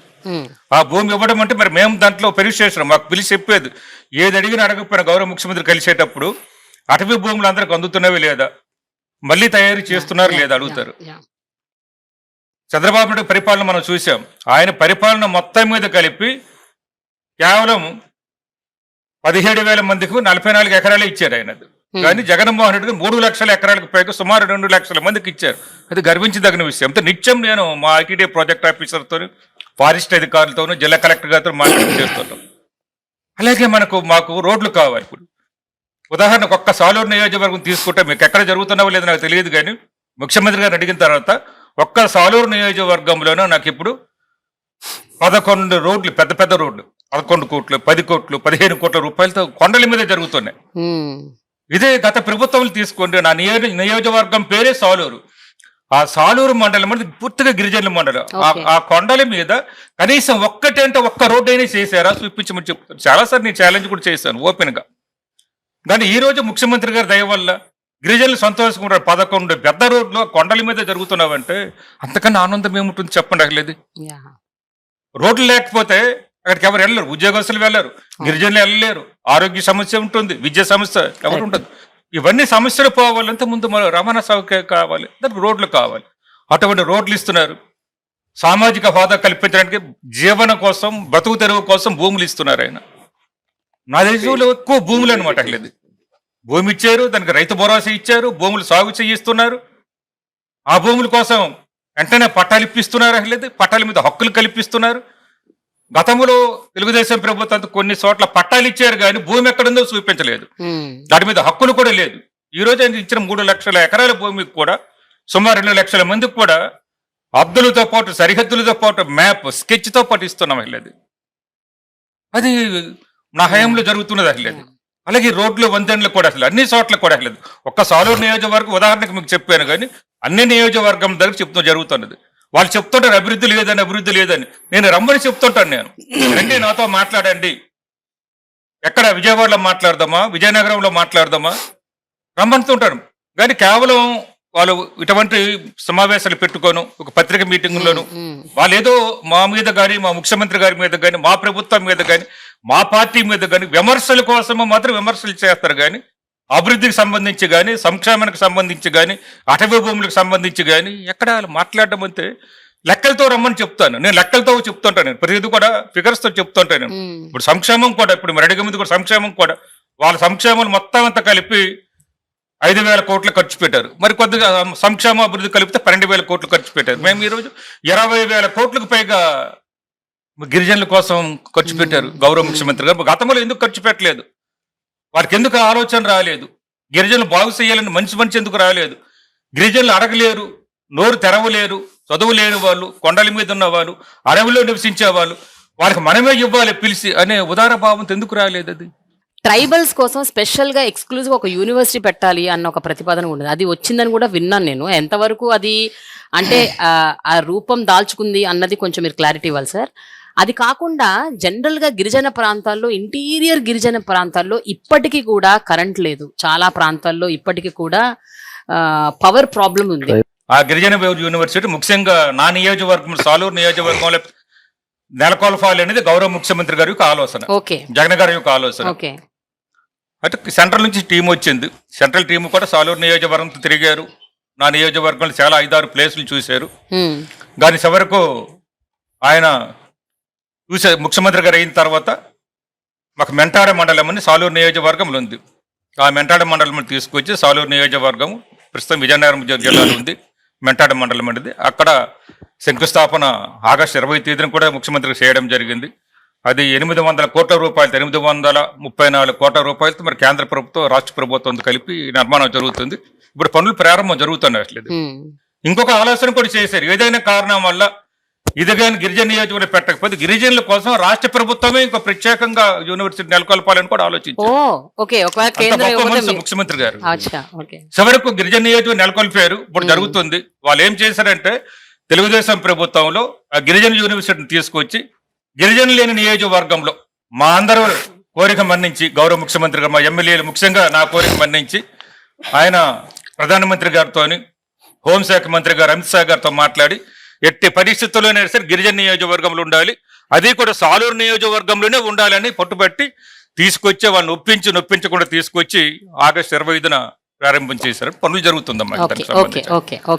అది పవర్ ప్రాబ్లమ్ సంగతి చెప్పండి. పవర్ కు సంబంధించి కూడా గతం వేరే, ఇప్పుడు వేరే. ఇప్పుడు కొండ మీద గ్రామాలు కూడా పవర్ ఉంటుంది. ఇప్పుడు ఏంటి సార్, ఒక అందాజాగా చెప్పాల్సి వస్తే ఎన్ని పర్సెంటేజ్ ఆఫ్ విలేజెస్, ఇంటీరియర్ గిరిజన గ్రామాల్లో ఎన్ని విలేజెస్ లో పవర్ ఉంది సార్? ఎన్ని గ్రామాల్లో ఎంత పర్సెంటేజ్ పోనీ? అది పవర్ లేని గ్రామాలు సాధారణ ఉండవు. ఇప్పుడు మీరు చూడండి, ఇప్పుడు మీరు ఏ గ్రామం నిలిచి చూడండి. అంటే కొన్ని చోట్ల మన పవర్ లేదని చెప్పడానికి ఎలాగుంటుంది అంటే, కొన్ని మాకు ఒరిస్సా నుంచి కొంతమంది వస్తారు, కొండల దగ్గరికి వచ్చి ఒరిస్సా నుంచి కొంతమంది వచ్చి అక్కడ చిన్న గూడేలని, మా పక్క వలసలు అంటాం, ఇటు సైడ్ గూడేలు అంటారు, చిన్న గ్రామాల్లో నిర్మించుకుంటారు. ఆ గ్రామాల్లో 10 మంది 20 మంది కుటుంబాలు ఉంటాయి. అటువంటి వాటికి కొత్తగా మనం వేయవలసి ఉంటుంది. కానీ మొదట్లో ఉన్నటువంటి మ్యాక్సిమం వేసాము. అది కొన్నిసార్లు ఇంతకు నేను చెప్పిన రోడ్లు లేకపోవడం వల్ల ఈ ట్రాన్స్పోర్టేషన్ మనకు స్తంభాలన్నీ తీసుకెళ్ళాలి కదా, ఐరన్ స్తంభాలు తీసుకెళ్ళాలి కాబట్టి ఆ విధంగా అప్పుడు ఆగింది. కానీ ప్రస్తుతం ఇది మాత్రం నాకు తెలిసినంత వరకు, నా దగ్గర ఇన్ఫర్మేషన్ ప్రకారం అన్ని గ్రామాలకు ఉన్నది. ఈ కొత్తగా ఏవైతే వెలిసేవో, కొత్తగా ఏవైతే మాకు అక్కడ నుంచి ఒరిస్సా నుంచి కానీ ఛత్తీస్గఢ్ నుంచి కానీ వస్తున్నారు, మనకు ఎక్కువ మంది నా నియోజకవర్గంలో 10,000 మంది వరకు ఉంటారు ఒరిస్సా నుంచి, ఛత్తీస్గఢ్ నుంచి వచ్చిన గిరిజనులు. అటువంటి దగ్గర అక్కడ మాత్రం ఇంక లేదు. వాటిని కూడా ఇస్తున్నాం. వాళ్ళు కూడా రేషన్ కార్డులు ఇస్తున్నాం. వాళ్ళ ఆధార్ కార్డులు చేసుకున్న రేషన్ కార్డులు ఇస్తున్నాం. మన ప్రభుత్వం ఏదైతే సంక్షేమ పథకాలు ఇస్తుందో గౌరవ ముఖ్యమంత్రి గారు, వీటిని చూసి ఒరిస్సా నుంచి ఎక్కువ మంది మనకు మైగ్రేట్ అయ్యి వచ్చేస్తున్నారు. ఛత్తీస్గఢ్ నుంచి కూడా వచ్చేస్తున్నారు. కనీసం ఒరిస్సాలు ఎంత ఇస్తున్నారు అనుకుంటున్నారు? 500. మనం ఇక్కడ 3,000 ఇస్తున్నాం. ఇక్కడ అమ్మఒడి పథకం కానీ, వైఆర్ సయుత పథకం కానీ ఇవన్నీ మనం చూస్తున్నాం కదా. అందువల్ల ఎక్కువ మంది వస్తున్నారు. అటువంటి కొత్త చోట్ల మాత్రం అక్కడే లేదు. కానీ ఇంచుమించు అన్ని గ్రామాల్లో కూడా కరెంట్ ఉందమ్మా. నాగేశ్వరరావు గారు, ఇందాక మనం అంబేద్కర్ స్టాచ్యూ గురించి మాట్లాడుకున్నాం. అంబేద్కర్ స్టాచ్యూ విజయవాడలో నడిబొడ్డున 206 అడుగుల ఎత్తున అత్యద్భుతంగా రూపొందించడమే కాకుండా కింద, అంటే అంబేద్కర్ స్టాచ్యూ కింద ఒక పిరమిడ్ షేప్ లో బ్రహ్మాండమైన ఫెసిలిటీస్ కూడా కల్పించారు. ఒక విషయం చెప్పండి, అన్ని రాష్ట్రాల్లో కూడా అంబేద్కర్ స్టాచ్యూ ఉంది. ఒకటి కాదు, కొన్ని 100,000 ఉన్నాయి. తెలంగాణలో ఈ మధ్య ఒక పెద్ద స్టాచ్యూ పెట్టారు సెక్రటేరియట్ దగ్గర. మీరేమనుకుంటున్నారు, ఇక్కడ ఉన్న అంబేద్కర్ స్టాచ్యూకి మిగతా రాష్ట్రాల్లో ఉన్న స్టాచ్యూకి తేడా ఏమిటి? అంటే దీనికి దానికి ఏ రకమైన, అంటే ఒక సమూలమైన తేడాలు ఏంటి? మీరు ఏం గమనించారు అంటే మీరేం చెప్తారు? 2017లో చంద్రబాబు నాయుడు గారు ఎస్సీల్లో ఎవరన్నా పుట్టాలని కోరుకుంటారు, ఎస్సీలను అవమానించి అన్ని చేసి దగ్గరికి వచ్చి ఎలక్షన్ టైంలో అసెంబ్లీలో అనౌన్స్ చేసి శంకుస్థాపన చేసి కనీసం ఒక ఇటుకు కూడా పెట్టకుండా అంబేద్కర్ విషయాన్ని అలా పక్కన పెట్టి వదిలేశారండి. ఇవాళ జగన్మోహన్ రెడ్డి గారు ఎలక్షన్లో మాట ఇవ్వకుండా, ఎలక్షన్లో చెప్పలేదు ఈయన నేను అంబేద్కర్ విగ్రహం పెడతానని చెప్పి, ఏదైతే ల్యాండ్ ఉందో ఆ ల్యాండ్ ని దారదత్తం చేసేయాలని చెప్పి మాల్స్ కి ఆ ప్రభుత్వం చూసింది ఈ ల్యాండ్ ని. కానీ ఇదే ల్యాండ్ లో ఇవాళ బాబాసాహెబ్ అంబేద్కర్ గారిది విగ్రహంతో పాటు ఇక్కడ ఎన్నో ఫెసిలిటీస్ ఇప్పుడు చూస్తున్నాం. ఈ థియేటర్ చూడండి, అలాగే లైబ్రరీ చూడండి, అలాగే ఎన్ని రకాలు ఇందులో చూసేటట్టు ప్రజలకి వచ్చిన మన చూసే టూరిస్టులకి అందరికీ కూడా ఒక ప్రత్యేకంగా ఒక అనుభూతి కలిగేటట్టు అసలు బాబాసాహెబ్ అంబేద్కర్ గారు ఎలా పుట్టారు, ఎలా పెరిగారు, ఎలా చదివారు, ఎలా విదేశాల్లో చేశారు, ఎలా రాజ్యాంగం టోటల్ గా కన్నులకు చూపించేటట్టుగా ఏర్పాటు చేసి ఇన్ని రకాల ఫెసిలిటీస్ పెట్టి, ఇంత పార్క్ పెట్టి, లైటింగ్ పెట్టి ఎన్నో రకాలు చేశారు. ఇది గతం ఎక్కడ ప్రపంచంలో కూడా లేదు, వేరే విగ్రహాలు కూడా లేదు. ప్రపంచంలో తొంగు చూసే విధంగా విజయవాడ ఇంకా ఆంధ్ర రాష్ట్రంలో విజయవాడ ఇంకా తొంగు చూసే విధంగా ఈ విగ్రహాన్ని ఏర్పాటు చేసి ఆ కృష్ణా బ్యారేజ్ నుంచి వస్తా ఉంటే ఆయన మూర్తి అలా కనపడతా ఉంటే కన్నులు విందుగా, అది నైట్ టైం ఆ వంతెన మీద నుంచి వస్తూ ఆ లేజర్ లైటింగ్ చూడాలని నా కోరిక. బాబాసాహెబ్ బిఆర్ అంబేద్కర్ స్మృతివనం అంటారు ఈ ప్లేస్. అవును, స్మృతివనం. ఇప్పుడు మనం కూర్చున్న ప్లేస్ ఏరియాను దీన్ని కాలచక్ర మహామంటపం అంటారు. ఓకే, కాలచక్ర మహామంటపం అంటారు. దీంట్లో ఈ కాలచక్ర మహామంటపంలో కింద ఏదైతే బాబాసాహెబ్ బిఆర్ అంబేద్కర్ గారి మరి పాదాల కింద ఇది డిజైన్ చేసాం అనమాట. దీంట్లో మోస్ట్ ఇంపార్టెంట్ థింగ్ రెండు ఐటమ్స్. ఒకటేమో మనం కూర్చుందేమో బిహార్ అంటారు దీన్ని. విహార ఇది ఒక థియేటర్ అనమాట. విహార అంటే బేసికలీ బుద్ధిస్ట్ ఆర్కిటెక్చర్ గా తీసుకోవడం జరిగింది. బుద్ధిస్ట్ ఆర్కిటెక్చర్ లో ప్రధానంగా రెండు అంశాలు మనకు కనపడుతుంటాయి: చైత్యాలు, స్తూపాలు, చైత్య, విహారాస్ అనమాట. విహారాస్ అంటే మెడిటేషన్ సెంటర్స్ లా ఉంటాయి అనమాట. It's meditation centre, something like that అనమాట. ఇట్స్ మెడిటేషన్ సెంటర్ అనమాట. ఇక్కడ 10 minutes వీడియో ఉంటుంది ఇక్కడ. సో అందుకు దీనికి విహారం పేరు. చైత్యానం మ్యూజియం ఉంటుంది. అండ్ ఎక్స్పీరియన్స్ సెంటర్ అంటే కాలచక్ర మహామంటపం ఎందుకు పేరు పెట్టామంటే ఆయన జననం నుంచి మరణం వరకు అనేకమైనటువంటి ఘటాలని అక్షర ప్రతిబింబిస్తూ సాక్షాత్కరిస్తే, అంటే అబ్సల్యూట్లీ మనం యూ కెన్ రిలీవ్ ఆయన చదివిన ప్లేసెస్ కానివ్వండి, ఆయన ఎదుర్కొన్నటువంటి ఆ యొక్క ఛాలెంజెస్ ఏవైతే ఉన్నాయో వాటన్నిటినీ ఇంపార్టెంట్ ఘటనలన్నిటినీ కలుపుతూ అదొక కాలచక్రం. అందుకు దాని పేరు కాలచక్ర మహామంటపం అని. That is the main thing అనమాట. రెండవది ఒక కన్వెన్షన్ సెంటర్ కూడా, అంటే ఒక 2000 మంది సీటింగ్ కెపాసిటీ కన్వెన్షన్ సెంటర్. అంటే ఈ ప్రాజెక్టు సెల్ఫ్ సస్టైనింగ్ మోడల్. ఒక సెల్ఫ్ సస్టైనింగ్ మోడల్ అంటే దీన్ని రేపు రాబోయే రోజుల్లో దీన్ని అందరికి ఇదే అదే మెయింటైన్ అయ్యేలాగా. సో అందుకు ఎక్కువ ఆల్మోస్ట్ 400 crores పైగా ఖర్చు పెట్టడం జరిగింది. దాని మీద కూడా సోషల్ మీడియాలో ఏదో రాస్తా ఉన్నారు జరిగిందని. ఇన్ఫాక్ట్ దాని వాల్యూ ఇంకా మచ్ మోర్ దాన్ దట్. ఎందుకంటే ఇది ఇక్కడ ఉన్నటువంటి విజయవాడ నడిబొడ్డున ఆల్రెడీ చుట్టుపక్కల ఏరియాలంతా డెవలప్ ఏరియాలో ఈ ప్లేస్ లో గత పాలకులు ఇక్కడ ఒక కమర్షియల్ కాంప్లెక్స్ పెట్టాలి, ఇక్కడ బిజినెస్ సెంటర్స్ పెట్టాలి, మాల్స్ పెట్టాలి అని ఈ విధంగా ఆలోచన చేశారు. గౌరవ ముఖ్యమంత్రి వారి యొక్క ఆలోచన విధానం వేరే.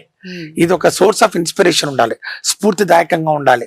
ఆయన యొక్క ఆలోచనలు, ఆయన యొక్క భావజాలను ఏ విధంగా ప్రభుత్వం ముందుకు తీసుకుపోతా ఉందనడానికి నిదర్శనంగా, నిలువెత్తు సాక్ష్యంగా ఈ యొక్క విగ్రహం నిలబడాలని చెప్పి దీనికి స్టాచ్యూ ఆఫ్ సోషల్ జస్టిస్ అని పేరు పెట్టి ఈ యొక్క ఆయన నిన్న మాట్లాడుతూ కూడా అన్నారు కదా, స్టాచ్యూ ఆఫ్ లిబర్టీ గురించి మాట్లాడుకుంటాము న్యూయార్క్ లో, మళ్ళీ దీని గురించే మాట్లాడుకుంటాం ప్రపంచ వ్యాప్తంగా. ఆల్మోస్ట్ ఒక 500 tons of steel and bronze totally made in India.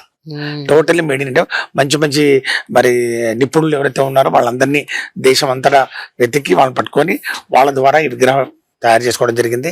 ఈ ఆర్కిటెక్చర్ కూడా మీరు ఒకసారి గమనిస్తే అంత బుద్ధిస్ట్ ఆర్కిటెక్చర్, శాండ్ స్టోన్ తోటి నిర్మాణం చేయడం జరిగింది. వేణుగారు, ఇప్పుడు బీహార్ లో ఈ మధ్య ఒక క్యాస్ట్ సర్వే జరిగింది. ఆ క్యాస్ట్ సర్వేలో ఆల్మోస్ట్ 63% ఓబీసీలు, ఈబీసీలు ఉన్నారని తేలింది. ఆంధ్రప్రదేశ్ లో కూడా ఏదో అట్లాంటిది ఒకటి చేశారు అని విన్నాను, correct me if I'm wrong. But ఒకవేళ అలాంటి చేసుంటే ఇక్కడ ఎలాంటి అవుట్కమ్ వచ్చింది, మీరేం గమనించారు? అండ్ ఈసారి జరగబోతున్న ఎన్నికల్లో ఇది ఏ రకంగా ఇన్ఫ్లుయెన్స్ చేస్తుంది అనుకుంటున్నారు? అంటే ఈ క్యాస్ట్ సర్వే అన్నది how is it going to influence the vote of YSRCP? నిన్ననే ప్రారంభించామమ్మా. యాక్చువల్గా ఏప్రిల్ 11 మహాత్మా జ్యోతిరావు పూలే గారి జన్మదినం రోజున అనౌన్స్ చేశాం. లాస్ట్ ఇయర్ అనౌన్స్ చేశారు. Yeah, okay. బీహార్ ఏ మోడల్లో చేస్తుంది, బీహార్ లో ఏ విధమైనటువంటి అడ్డంకులు కల్పించారు, కోర్ట్స్ లో ఎట్లా వాళ్ళు ఛాలెంజ్ చేశారు, ఎవ్రీథింగ్ మేము చాలా క్లోజ్ గా మానిటర్ చేసి లాస్ట్ క్యాబినెట్ లో నిర్ణయం చేయటం జరిగింది. నిన్న ఏదైతే సామాజిక న్యాయ రూపశిల్పం ప్రారంభమైందో నిన్న నుంచే క్యాస్ట్ సర్వే స్టార్ట్ అయింది. ఓకే ఆ రకంగా కూడా నివాళి ఇచ్చామని చెప్పాను ఇంతకు ముందు ఓకే నేను. ఓకే సో ఇక్కడ ఇది చాలా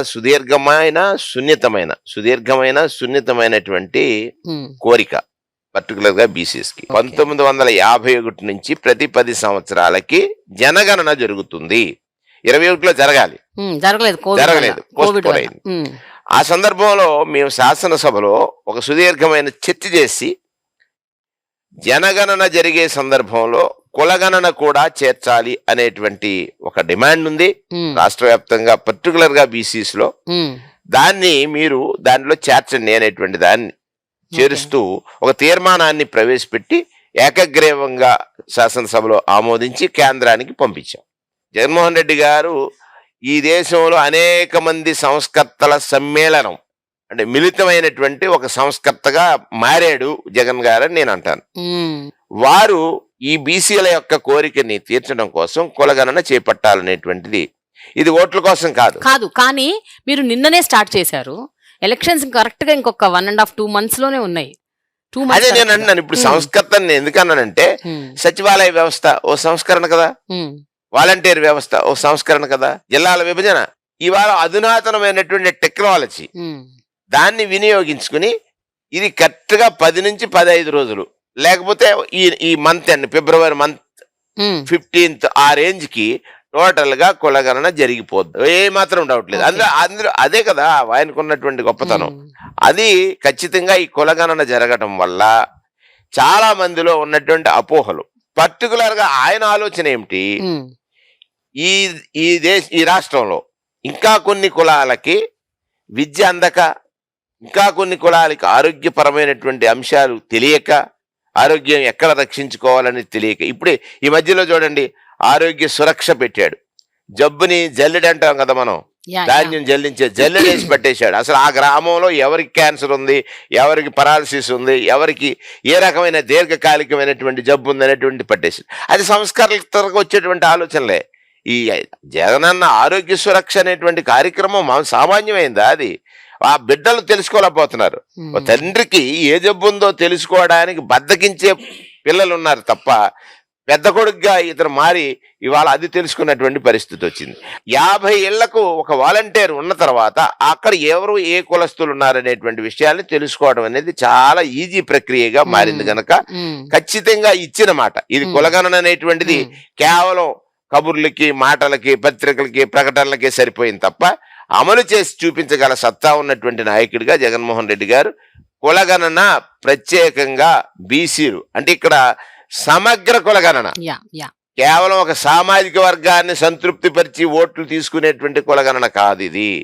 అంటే మీరు అన్నారు బీసీలు ఓట్లు వచ్చేస్తాయని, బీసీలు తృప్తి చెందుతారు, దానితో పాటుగా అన్ని సామాజిక వర్గాలు కూడా సమగ్ర కులగణన ద్వారా వారి యొక్క సంఖ్య ఎంత ఉంది, అందులో విద్య ఎంత ఉంది, అందులో ధనవంతులు ఎంతమంది ఉన్నారు, అందులో ఉద్యోగస్తులు ఎంతమంది ఉన్నారు, సమాజంలో వారి స్థితి ఎట్లాగ మారింది, ఎన్ని సంవత్సరాల క్రితం మారింది, ఇంకా మారాల్సిన వారు ఎంతమంది ఉన్నారు. ఇట్ ఇస్ నాట్ జస్ట్ ఒక కాస్ట్ సమగ్ర సర్వే.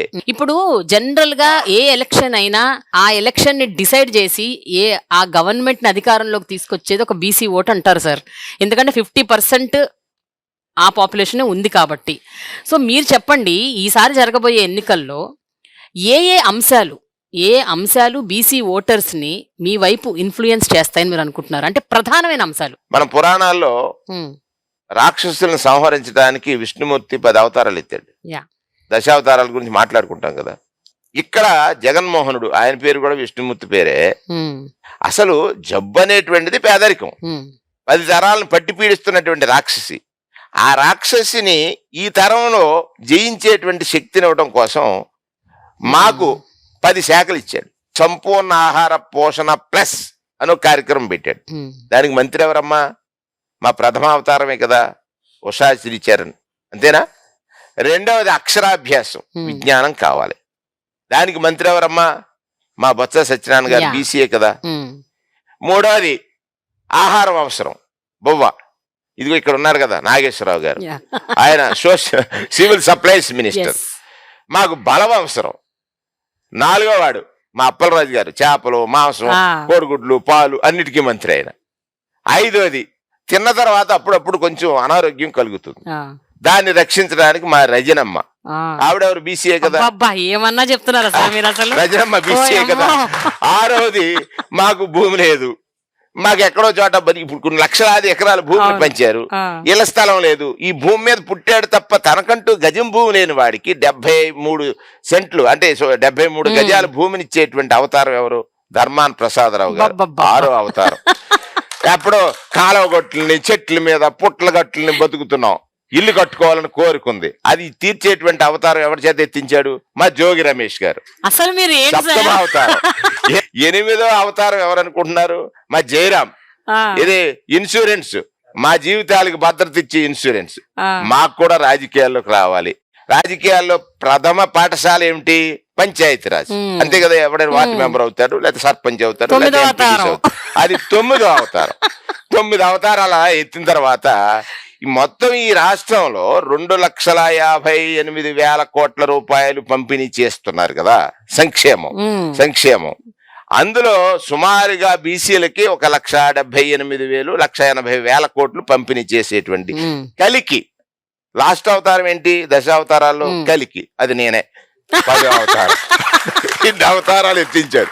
ఇది జగన్మోహన్ రెడ్డి గారు తీసుకున్న. మరి ఇది ఎంత గొప్పది అంటే, పేదరికం అనేటువంటిది రాక్షస అయితే, పేదరికం అనేది రోగం అయితే, ఈ బీసీలను పట్టి పీడిస్తుంటే దాన్ని మా ద్వారా అవతారాలు ఇచ్చి మా చేతే వాటిని సంహరింపజేస్తున్నాడు, వాటిని అధిగమింపజేస్తున్నాడు. ఇది ఒక సంస్కరణ. ఇదే నేను అంటాను, సంస్కరణల సమ్మేళనం, మిళితం, ఒక రూపం. అదే జగన్మోహన్ రెడ్డి. నేనేమంటానంటే, ఇన్ని కార్యక్రమాలు చేయటం వల్ల ప్రజలు ఓట్ల కోసం చేయలేదు, ఈయన వాళ్ళ మనస్సులు తెలిసి చేశాడు. రేపు గెలుపు ఈయన గెలిచిన మనసులు వేసేటువంటి ఓటు. ఆయన జనాన్ని నమ్మాడు, జనం మోసం చేయడు. నాయకుడు మోసం చేస్తారు తప్ప జనం మోసం చేయరు. అందుకే జనాన్ని జగన్కి జనం. ఈ బంధాన్ని విడదీయటం అనేటువంటిది ఎవరికీ సాధ్యం కాదు. జగన్ అంటే నిజం, నిజం అంటే జగన్. నిజానికి ఓటేయండి, జగన్ ని గెలిపించండి. గెలుపు అనేది డిసైడ్. రేపు బీసీ గెలుస్తాడు, ఎస్సీ గెలుస్తాడు, ఎస్టీ గెలుస్తాడు, మైనార్టీ గెలుస్తాడు. డిసైడ్, అందులో డౌట్ లేదు. ఇప్పుడు మా అన్నయ్య దాంట్లోనే నాది చిన్న సబ్జెక్ట్ అండి.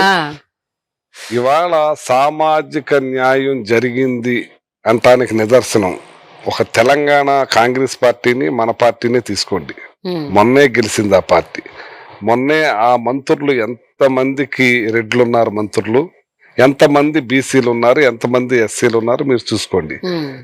అంటే అక్కడ కాంగ్రెస్ పార్టీ సోనియా గాంధీ గుమ్మం తొక్కేవాడికే పదవి వచ్చినాయి.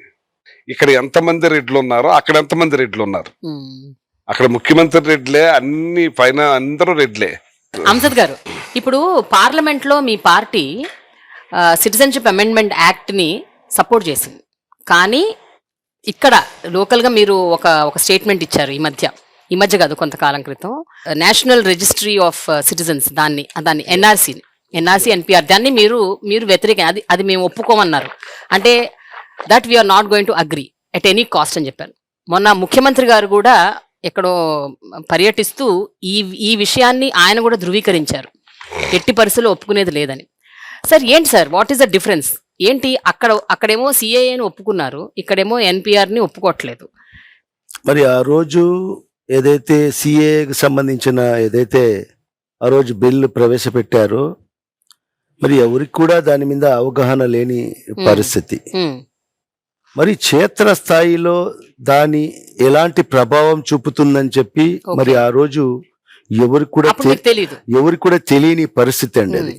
మరి ఆ రోజుల్లో కొన్ని కండిషనల్ గా కొన్ని అంశాల మీద మరి ఏదైతే మా ప్రభుత్వము, మా ఎంపీస్ మరి కేంద్ర ప్రభుత్వానికి మద్దతు ఇస్తున్న పరిస్థితి మనం కొన్ని చూశారు మీరు. మరి తర్వాత వచ్చిన పరిణామాలు మనం చూశాం. మరి ఈ రాష్ట్రంలో మరి ఏదైతే ముస్లిం మైనార్టీలు అభద్రతా భావానికి గురి కావడం జరిగింది. మరి ఏదైతే ఈ చట్టం అమల్లోకి వస్తే, మరి ఎన్పిఆర్ అనేది వస్తే, మరి ఏదో జరగబోతుంది, మనకు ఈ దేశం నుంచి మాకు వెలివేసే పరిస్థితి వస్తుంది, మరి అవన్నీ కూడా ఒక అభద్రతా భావానికి, మరి ఈ సమాజం అంతా కూడా మరి అభద్రతా భావానికి గురి కావడం జరిగింది. మరి ఇవన్నీ కూడా దృష్టిలో పెట్టుకున్న తర్వాత మరి గౌరవ ముఖ్యమంత్రి గారు ఒక నిర్ణయం తీసుకోవడం జరిగింది. మరి ఏదైతే మన రాష్ట్రంలో మరి ఈ ఎన్పిఆర్ ని మనము అమలు చెయ్యము, దీని అబయన్స్ లో పెట్టేస్తామని చెప్పి కూడా మరి ఒక సాహసోపేతమైన నిర్ణయాన్ని కూడా మరి ఆ రోజు తీసుకోవడం జరిగింది. మరి ఏదైతే ఒక రెజల్యూషన్ ద్వారా మరి కేంద్ర ప్రభుత్వానికి కూడా మనము తెలియపరచడం జరిగింది. ఈ ఎన్పిఆర్ ఏదైతే ఉందో మరి మన రాష్ట్రంలో మేము అమలు పరచము. ఎందువల్ల అంటే దాంట్లో ఏదైతే పాత ఫార్మాట్ ఏదైతే ఉందో, గతంలో ఎప్పుడు కూడా ఎన్పిఆర్ జరిగే పరిస్థితి ఉండేది. మరి ఆ ఫార్మాట్ ప్రకారంగానే మీరు అమల్లో తీసుకొస్తే మా రాష్ట్రంలో అమలు పరుస్తాము. మరి పాత ఫార్మాట్ ని మనం తీసుకురావాలని చెప్పి కూడా ఒక రెజల్యూషన్ ని కూడా మరి అసెంబ్లీలో పాస్ చేసి కేంద్ర ప్రభుత్వానికి పంపించడం జరిగింది. మరి మైనారిటీస్ వెల్ఫేర్ మినిస్టర్ గా మీరు ఏ విషయంలో చాలా సంతృప్తి చెందారండి? ఇప్పటికీ కూడా చాలా ముస్లిం యూత్, ముస్లిం విమెన్ ఇంకా చాలా మంది ఎడ్యుకేషన్ వైపు వెళ్ళట్లేదు, ఇంకా చాలా మంది ఇంకా అణగారిన బతుకులే బతుకుతున్నారు. ఎస్సీ ఎస్టీ బీసీ కమ్యూనిటీల వాళ్ళకి వచ్చిన బెనిఫిట్స్ కావచ్చు, లేకపోతే వాళ్ళు ఇప్పుడు అనుభవిస్తున్న ఒక లైఫ్ స్టైల్ కూడా కొన్ని ముస్లిం కమ్యూనిటీస్ అనుభవించలేకపోతున్నారు. They are still backward. మీరేమంటారు సార్? మీరు ఒక మంత్రిగా ఎంతవరకు మీరు చేయగలిగారు వాళ్ళ కోసం? ఏమేం చేయగలిగారని మీరు అనుకుంటున్నారు? నిజంగా అండి, ఇప్పుడు మీరు చెప్పినది వాస్తవము. ఎందుకంటే ఈ దేశానికి స్వాతంత్రం వచ్చి 76 సంవత్సరాలు. ఈ 76 సంవత్సరాలలో మరీ ముఖ్యంగా నేను as a minister for minority welfare, ఎందుకంటే నేను ఆ శాఖకు ప్రాతినిధ్యం వహిస్తున్నాను కాబట్టి మైనారిటీల గురించే మాట్లాడతాను కాబట్టి, మరి ఈ 76 సంవత్సరాలలో కూడా మరి అనేక ప్రభుత్వాలు వచ్చాయి. మరి ఏ ప్రభుత్వాలు కూడా వీళ్లకు ఒక ఓటు బ్యాంకుగా మాత్రమే వినియోగించుకున్న పరిస్థితులండి. మరి ఎప్పుడైతే ఎన్నికలు వస్తాయో మరి అప్పుడే ఈ మైనారిటీలు గుర్తుకొస్తారు. మరి వాళ్ళ అవసరం తీరిపోయిన తర్వాత, అధికారంలోకి వచ్చిన తర్వాత వీళ్ళను పూర్తిగా విస్మరించిన పరిస్థితి మనం చూశాం. మరి అనేక దశాబ్దాలుగా అనేక సందర్భాల్లో కూడా మరి అనేక కమిటీలు కూడా కేంద్ర ప్రభుత్వాలు అప్పుడు సచార్ కమిటీ అని, రంగనాథ మిశ్రా కమిటీ అని చెప్పి మరి అనేక కమిటీలు వేసి అధ్యయనాలు కూడా చేయడం జరిగింది. మరి వాళ్ళ అధ్యయనాలు చేసినప్పుడు కూడా స్పష్టంగా మీరు ఏదైతే చెప్పారో మరి ఎస్సీ ఎస్టీల కన్నా దుర్భరమైన జీవితాన్ని గడుపుతున్న వాళ్ళు మైనారిటీలు అని చెప్పి కూడా వాళ్ళు తేట తెల్లం చేయడం జరిగింది. కానీ ఆనాడు ఏ ప్రభుత్వాలు కూడా ఆ ఏదైతే రిపోర్ట్స్ ని బేస్ చేసుకొని మరి అడుగుల ముందుకు వేసిన పరిస్థితి లేదు. మీరు ఎక్కడైనా వెళ్ళండి, ఒక చిన్న ఏదైతే టీ కొట్టు కాడికి వెళ్ళండి, ఎవరుంటారు అక్కడ పనిచేసే చిన్నపిల్లలు ఎవరుంటారు? మైనార్టీలు ఉంటారు. ఒక తోపుడు బండ్లు వ్యాపారం చేసేవాళ్ళు ఎవరుంటారు? మైనార్టీలు ఉంటారు. ఒక చిన్న స్కూటర్ మెకానిక్ కాడికి వెళ్ళండి, ఒక సైకిల్ మెకానిక్ కాడికి వెళ్ళండి, ఎవరుంటారు? మైనార్టీలు ఉంటారు. ఎందుకంటే వాళ్ళలో విద్య అనేది ఎక్కడ లేని పరిస్థితి, నిరక్షరాస్యత ఎక్కువ. మరి ఆ పరిస్థితి నుంచి మరి వాళ్ళకు ముందుకు తీసుకురావాలి. మరి అలాంటిది ఒక అడుగు ముందుకేసిన వ్యక్తి ఎవరంటే ఆ మహానేత దివంగత ముఖ్యమంత్రి డాక్టర్ వైఎస్ రాజశేఖర రెడ్డి గారు. ఎందుకంటే ఈ రోజుకి కూడా మా మైనార్టీలు ఆయన్ని గుండెల్లో పెట్టుకుని ఉన్నారు. ఈ రోజు రాజశేఖర రెడ్డి గారు లేకపోయినా కూడా మరి ఈ రోజు రాజశేఖర రెడ్డి గారిని ప్రతి నిత్యం మైనార్టీ సోదరులందరూ కూడా ఆయన్ని గుర్తు పెట్టుకోవడం జరుగుతుంది. ఎందుకంటే ఆయన తీసుకొచ్చిన సంస్కరణలు, ఆయన తీసుకొచ్చిన రిజర్వేషన్లు, మరి ఆ కోశాలనే తండ్రి తీసుకున్న ఏదైతే తండ్రి ఒక అడుగు ముందుకు వేస్తే ఈ రోజు మన ముఖ్యమంత్రి గారు శ్రీ వైఎస్ జగన్మోహన్ రెడ్డి గారు తండ్రి కన్నా ఇంకొక 2 అడుగులు ముందుకు వేసి ఈరోజు ఒక అపవాదు ఉంది. అది అపవాదు ఏమిటి అంటే, ఎవరైతే ఆ ముస్లిం కమ్యూనిటీకి చెందిన వాళ్ళు పొలిటికల్ రిప్రజెంటేషన్లో ఉన్నారో వాళ్లే చాలా సందర్భాల్లో ముస్లిం కమ్యూనిటీకి ఏం చేయలేకపోతున్నారు అన్న ఒక పెద్ద అలిగేషన్ ఉంది సార్ దేశవ్యాప్తంగా. I'm not talking about Andhra Pradesh in particular. దేశవ్యాప్తంగా ముస్లిం కమ్యూనిటీకి చెందిన వాళ్ళు ఎవరైతే పొలిటికల్ పార్టీలో ఉన్నారో, ఒక రిప్రజెంటేటివ్గా ఉన్నారో, ఒక మంత్రి పదవిలో ఉన్నారో వాళ్లే నిజంగా ఏం చేయలేకపోతున్నారు, చెయ్యట్లేదు అని. సో ఆన్ ద కాంట్రరీ ఇక్కడ ఎట్లా ఉంది పరిస్థితి? నిజంగా నేను యాజ్ ఎ మినిస్టర్ నేను గర్వంగా ఫీల్ అవుతున్నానండి. ఈ రోజు నేను మంత్రిగా ఉండి నిజంగా మీరు చెప్పారు ఏదో ఒకటి చెప్పమని చెప్తున్నారు మీరు. మరి ఒకటి కాదు, నేను 2-3 సందర్భాలు చెప్తాను. మైనార్టీలందరూ కూడా, మైనార్టీ సోదరులందరూ కూడా వాళ్ళ యొక్క కోరిక ఏంటి, మనకు ఈ రాష్ట్రంలో ఒక ఇతర సామాజిక వర్గాలకు సంబంధించిన ఎస్సీలకు ఎస్టీలకు ఏ విధంగా ఒక సప్లాన్ ఉందో, మరి ఆ తరహాలో మైనార్టీలకు కూడా మనకు ఒక సప్లాన్ కావాలి అని చెప్పి కొన్ని ఏళ్ల నుంచి వాళ్ళ కోరిక ఉండేది, వాళ్ళ డిమాండ్ ఉండేది. మరి ఏ ప్రభుత్వం కూడా ఆ దిశలో అడుగులు ముందుకు వేయలేదు, మరి దాని గురించి ఆలోచన కూడా చేయలేదు. మరి ఈరోజు ఈ ప్రభుత్వంలో నిజంగా నేను గర్వపడుతున్నాను. నేను మరి మైనార్టీలకు సంబంధించి ఏదైతే సప్లాన్కు సంబంధించి మైనార్టీ కాంపనెంట్ బిల్ నేను as a minister for minority welfare నేను ప్రవేశపెట్టగలిగానంటే నిజంగా నా జన్మ ధన్యమైనదని కూడా నేను స్పష్టంగా చెప్పగలను. రెండవది కూడా సమైక్య ఆంధ్ర రాష్ట్రం ఉన్నప్పుడు మన మైనార్టీలకు సంబంధించి కూడా మనము పర్సంటేజ్ రేషియోలో మనము బాగా ఉండేవాళ్ళం. ఈరోజు రాష్ట్రం విడిపోయిన తర్వాత ఒక చిన్న రాష్ట్రం ఆంధ్ర రాష్ట్రం, ఈరోజు మా ప్రాతినిధ్యం కేవలం ఒక 10% మాత్రమే. ఉర్దూ లాంగ్వేజ్ కు ఆ ఉమ్మడి రాష్ట్రం ఉన్నప్పుడు కూడా కొన్ని ఎక్కడైతే మైనార్టీల ప్రాబల్యం ఉందో ఆ జిల్లాలో మాత్రమే మరి Urdu as a second official language గా డిక్లేర్ చేసిన పరిస్థితి. మరి ఈ రోజు మనం గర్వంగా కూడా నేను చెప్పుకోగలను.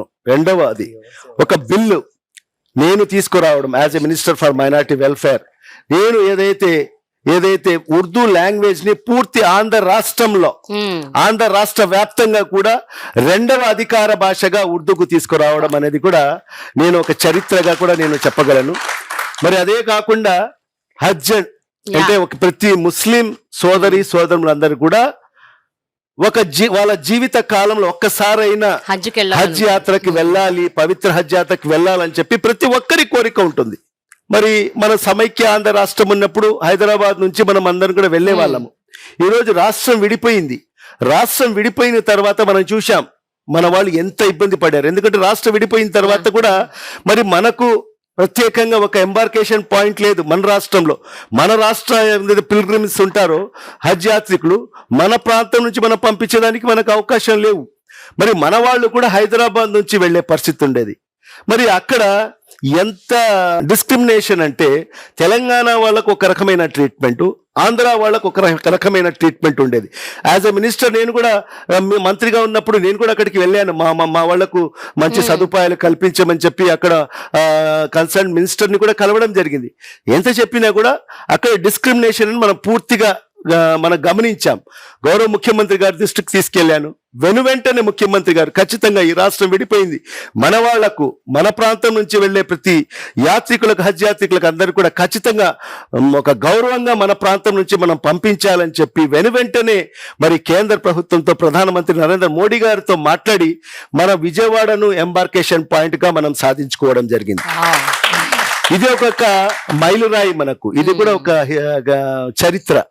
ఇది మొదటిసారిగా ఇక్కడ ఎంబార్కేషన్ పాయింట్ ఏర్పాటైంది కాబట్టి మరి ఎక్కువ ఏదైతే మిగతా ఎయిర్లైన్స్ వాళ్ళు దీని మీద ఇది చేయకుండా మనకు 80,000 రూపాయలు అదనపు భారము ఒక్కొక్క పిలిగ్రిమ్ మీద 80,000 రూపాయలు అదనపు భారం పడే పరిస్థితి మనకు కనిపించింది. ఒక కుటుంబం భార్యాభర్తలు వెళ్ళాలంటే 1,60,000 రూపాయలు అదనపు భారం అవుతుంది. మరి వాళ్ళు బేర్ చేయలేని పరిస్థితి చాలా మటుకు. మరి ఆ సందర్భంలో చాలా మంది మేము ఈ అదనపు భారాన్ని భరించలేము అని చెప్పి వాళ్ళు క్యాన్సిల్ చేసుకోవాలని చెప్పి కూడా ఆలోచన చేసిన పరిస్థితి. మరి అవన్నీ కూడా మా దృష్టికి వచ్చిన తర్వాత మరి గౌరవ ముఖ్యమంత్రి గారికి వెళ్ళాను. వెళ్ళి ఈ విధంగా ఉంది సార్ అని చెప్తానే 24 అవర్స్ లో ఒక జియో రిలీజ్ చేసి 14.5 crores ఆఫ్ రూపీస్ 24 అవర్స్ లో జియో రిలీజ్ చేసి వాళ్ళ అకౌంట్ లో జమ చేసిన ముఖ్యమంత్రి ఈ దేశంలో ఎక్కడ లేరండి, ఒక్క జగన్మోహన్ రెడ్డి గారు మాత్రమే. మరి ఇవన్నీ కూడా చెప్పుకుంటూ పోతే నిజంగా నేను గర్వపడుతున్నాను. As a minister of minorities welfare గా నేను మినిస్టర్ అయ్యి మరి ఇన్ని మంచి కార్యక్రమాలు నా చేతుల మీదుగా మరి గౌరవ ముఖ్యమంత్రి గారి యొక్క సహాయ సహకారాలతో చేయగలిగానని చెప్పి నేను గర్వంగా కూడా చెప్పగలనని చెప్పి కూడా ఈ సందర్భంగా. సార్ సురేష్ గారు, మీరు హైలీ ఎడ్యుకేటెడ్ పర్సన్, మీరు డాక్టరేట్, మీరు సివిల్ సర్వెంట్, మీరు ఎన్నో సాధించారు. అవన్నీ చేసిన తర్వాత ఎమ్మెల్యే అయ్యారు, మంత్రి అయ్యారు. సార్ మీరు చెప్పండి, పొలిటికల్ ఫీల్డ్లో ఎడ్యుకేటెడ్ పీపుల్ ఉండాలి అని అనుకుంటారా, లేకపోతే ఎవరైనా పర్లేదు అనుకుంటారా? ఎడ్యుకేషన్ అనేది ఎంతవరకు అవసరం అని మీరు అనుకుంటున్నారు to be a political representative?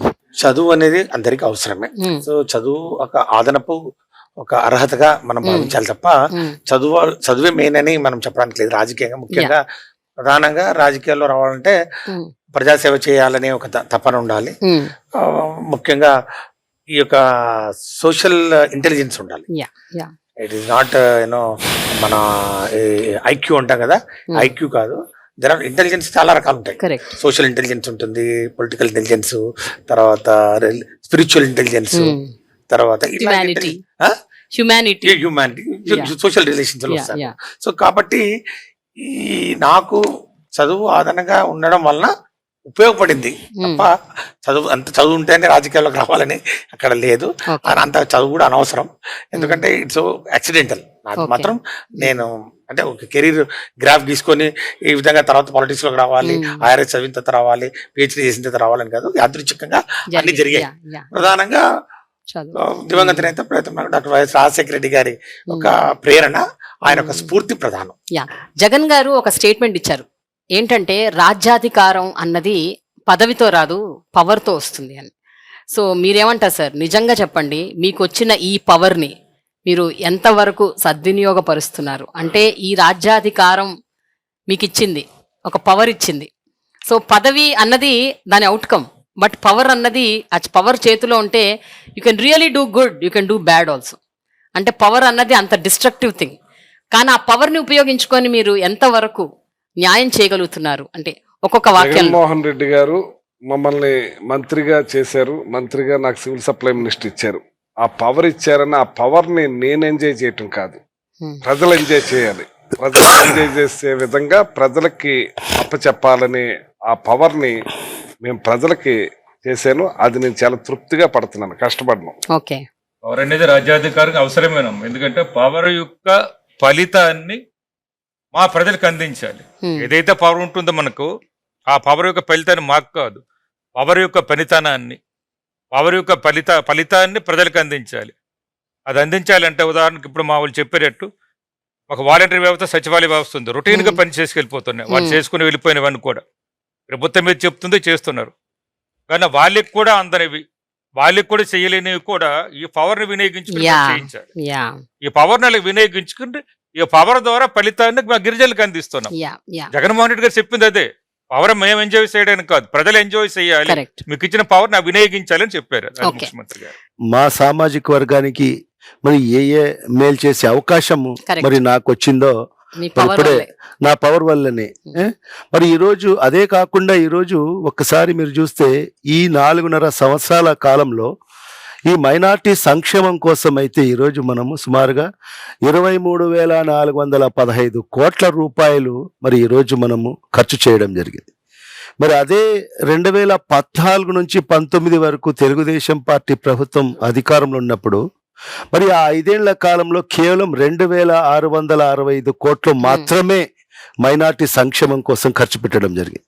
చూడండి, 10 రెట్లు ఎక్కువ ఈరోజు ఈ 4.5 సంవత్సరాల కాలంలోనే మనము మైనార్టీస్ వెల్ఫేర్ కోసం మనం మరి ఈరోజు ఈ ప్రభుత్వం ద్వారా మరి మా ముఖ్యమంత్రి గారు శ్రీ వైఎస్ జగన్మోహన్ రెడ్డి గారు నాకు అవకాశం ఇవ్వడం వల్ల మరి ఈరోజు ఆ పవర్ని వినియోగించి మరి ఈరోజు నా సామాజిక వర్గానికి సంబంధించిన వాళ్ళకందరికి కూడా, మైనార్టీస్కి అందరికి కూడా ఈరోజు మేలు చేయగలిగాను అని చెప్పి నేను గర్వంగా చెప్పుకోగలను.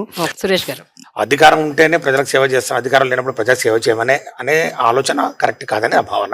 ఎందుకంటే మేము డైరెక్ట్ గా ఈరోజు అధికారంలోకి రాలేదమ్మా. మేము ఒకేసారి ప్రతిపక్షంలో ఉన్నాం, అధికారం 5 సంవత్సరాలు పోరాటం చేశాం.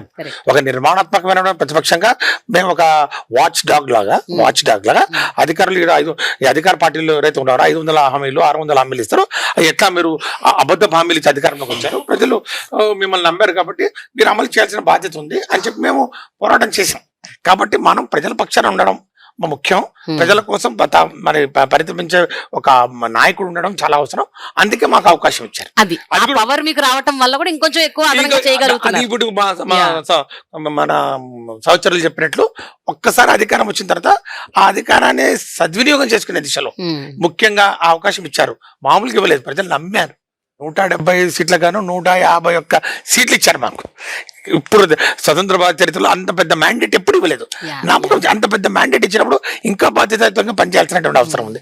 దాన్ని ఈ 4.5 సంవత్సరాల కాలంలో మేము చేసి చూపించాం. ఈ రోజు మరి మాకు అధికారం ఇచ్చారంటే ఇందాక అన్న చెప్పినట్లు ఆ అధికారాన్ని నేను ఎంజాయ్ చేయడం కాదు, ముఖ్యంగా ఫస్ట్ మా నియోజకవర్గ ప్రజల కోసం వాళ్ళు ఎంజాయ్ చేయాలి. నంబర్ 1. నంబర్ 2, నా జాతి దళిత జాతి మాదిక సామాజిక వర్గం నుంచి ఒక మంత్రి వచ్చినాడంటే ఈరోజు సురేష్ నన్ను చూడలే, మావాడు వచ్చినాడికి ఎవరు జగన్ అని ఇచ్చినాడు. సో ఫస్ట్ జాతి ఎంజాయ్ చేయాలి, నియోజకవర్గ ప్రజలు ఎంజాయ్ చేయాలి, యావత్ రాష్ట్రం కూడా. ముఖ్యంగా జగన్ అన్న ఒక డ్రీమ్ క్యాబినెట్ లో మేము మరి మంత్రిగా ఉన్నాం కాబట్టి ఆయన చూస్తాం మమ్మల్ని. కాబట్టి ఈరోజు మేము అందరం కూడా ఆ పవన్ ప్రజలకు రాష్ట్ర ప్రజలకు అందించడానికి మరి ఈరోజు ప్రయత్నం చేశాం. కాబట్టి అది అందించినప్పుడే అది రాజ్యాధికారం వైపు మనం అడుగులు వేసినట్టు నేను భావన.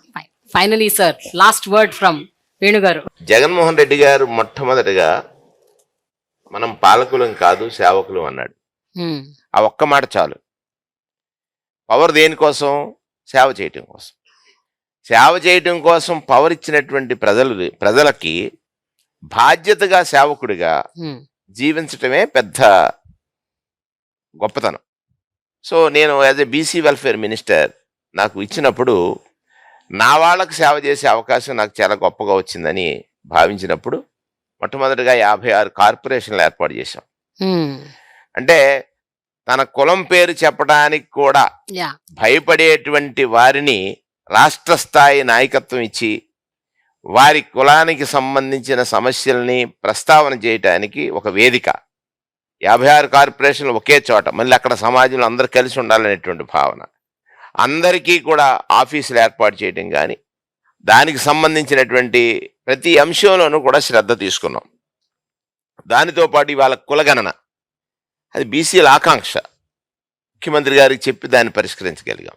నేతబిడ్డ నాడు ఆత్మహత్యలు చేసుకున్నటువంటి పరిస్థితి నుంచి ఇవాళ ఇంజనీరింగ్ చదివి ఆ కుటుంబం నేత వృత్తి నుంచి ఉన్నత స్థితికి ఎదిగిపోయింది కదా. దానికి కారకుడు నాడు రాజశేఖర్ రెడ్డి, నేడు జగన్మోహన్ రెడ్డి అన్నప్పుడు నిజంగా ఎంత ఆనందం వేసిందంటే, ఎవరికైతే కష్టం వస్తుందో ఆ కష్టాన్ని తీర్చేవాడు దైవం అయితే ఆ కష్టాన్ని చెప్పకుండా తెలుసుకుని తీర్చేవాడు ఈ జగన్మోహన్ రెడ్డి గారి కుటుంబం అనేటువంటిది నేను స్పష్టంగా చెప్పగలను. అందులో నేను బీసీ సంక్షేమ మంత్రిని. అటువంటి ఒక గొప్ప అనుభూతిని ఈ పాలకుడు మిగిల్చాడనేటువంటిది ఇవాళ మేమందరం కూడా బీసీ సంక్షేమ మంత్రిగా ప్రౌడ్ ఫీల్ అవుతాను. భారత సంతతికి ప్రామాణిక గ్రంథాన్ని అందించిన మహనీయుడి పాదాల చెంత ఈరోజు ఇంత గొప్ప ఇంటర్వ్యూ చేయటం అనేటువంటిది మా జీవితంలో మరుపురానిది, మరువలేనిది. ఇంతకంటే గొప్ప అనుభూతి ఇంకొకటి లేదు. Thank you so much. నిజంగా సమాజ నిర్మాణం జరగాలి.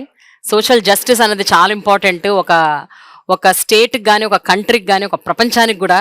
So thank you so much for your time and thanks a lot for everything that you shared అండి. థ్యాంక్స్. Thank you.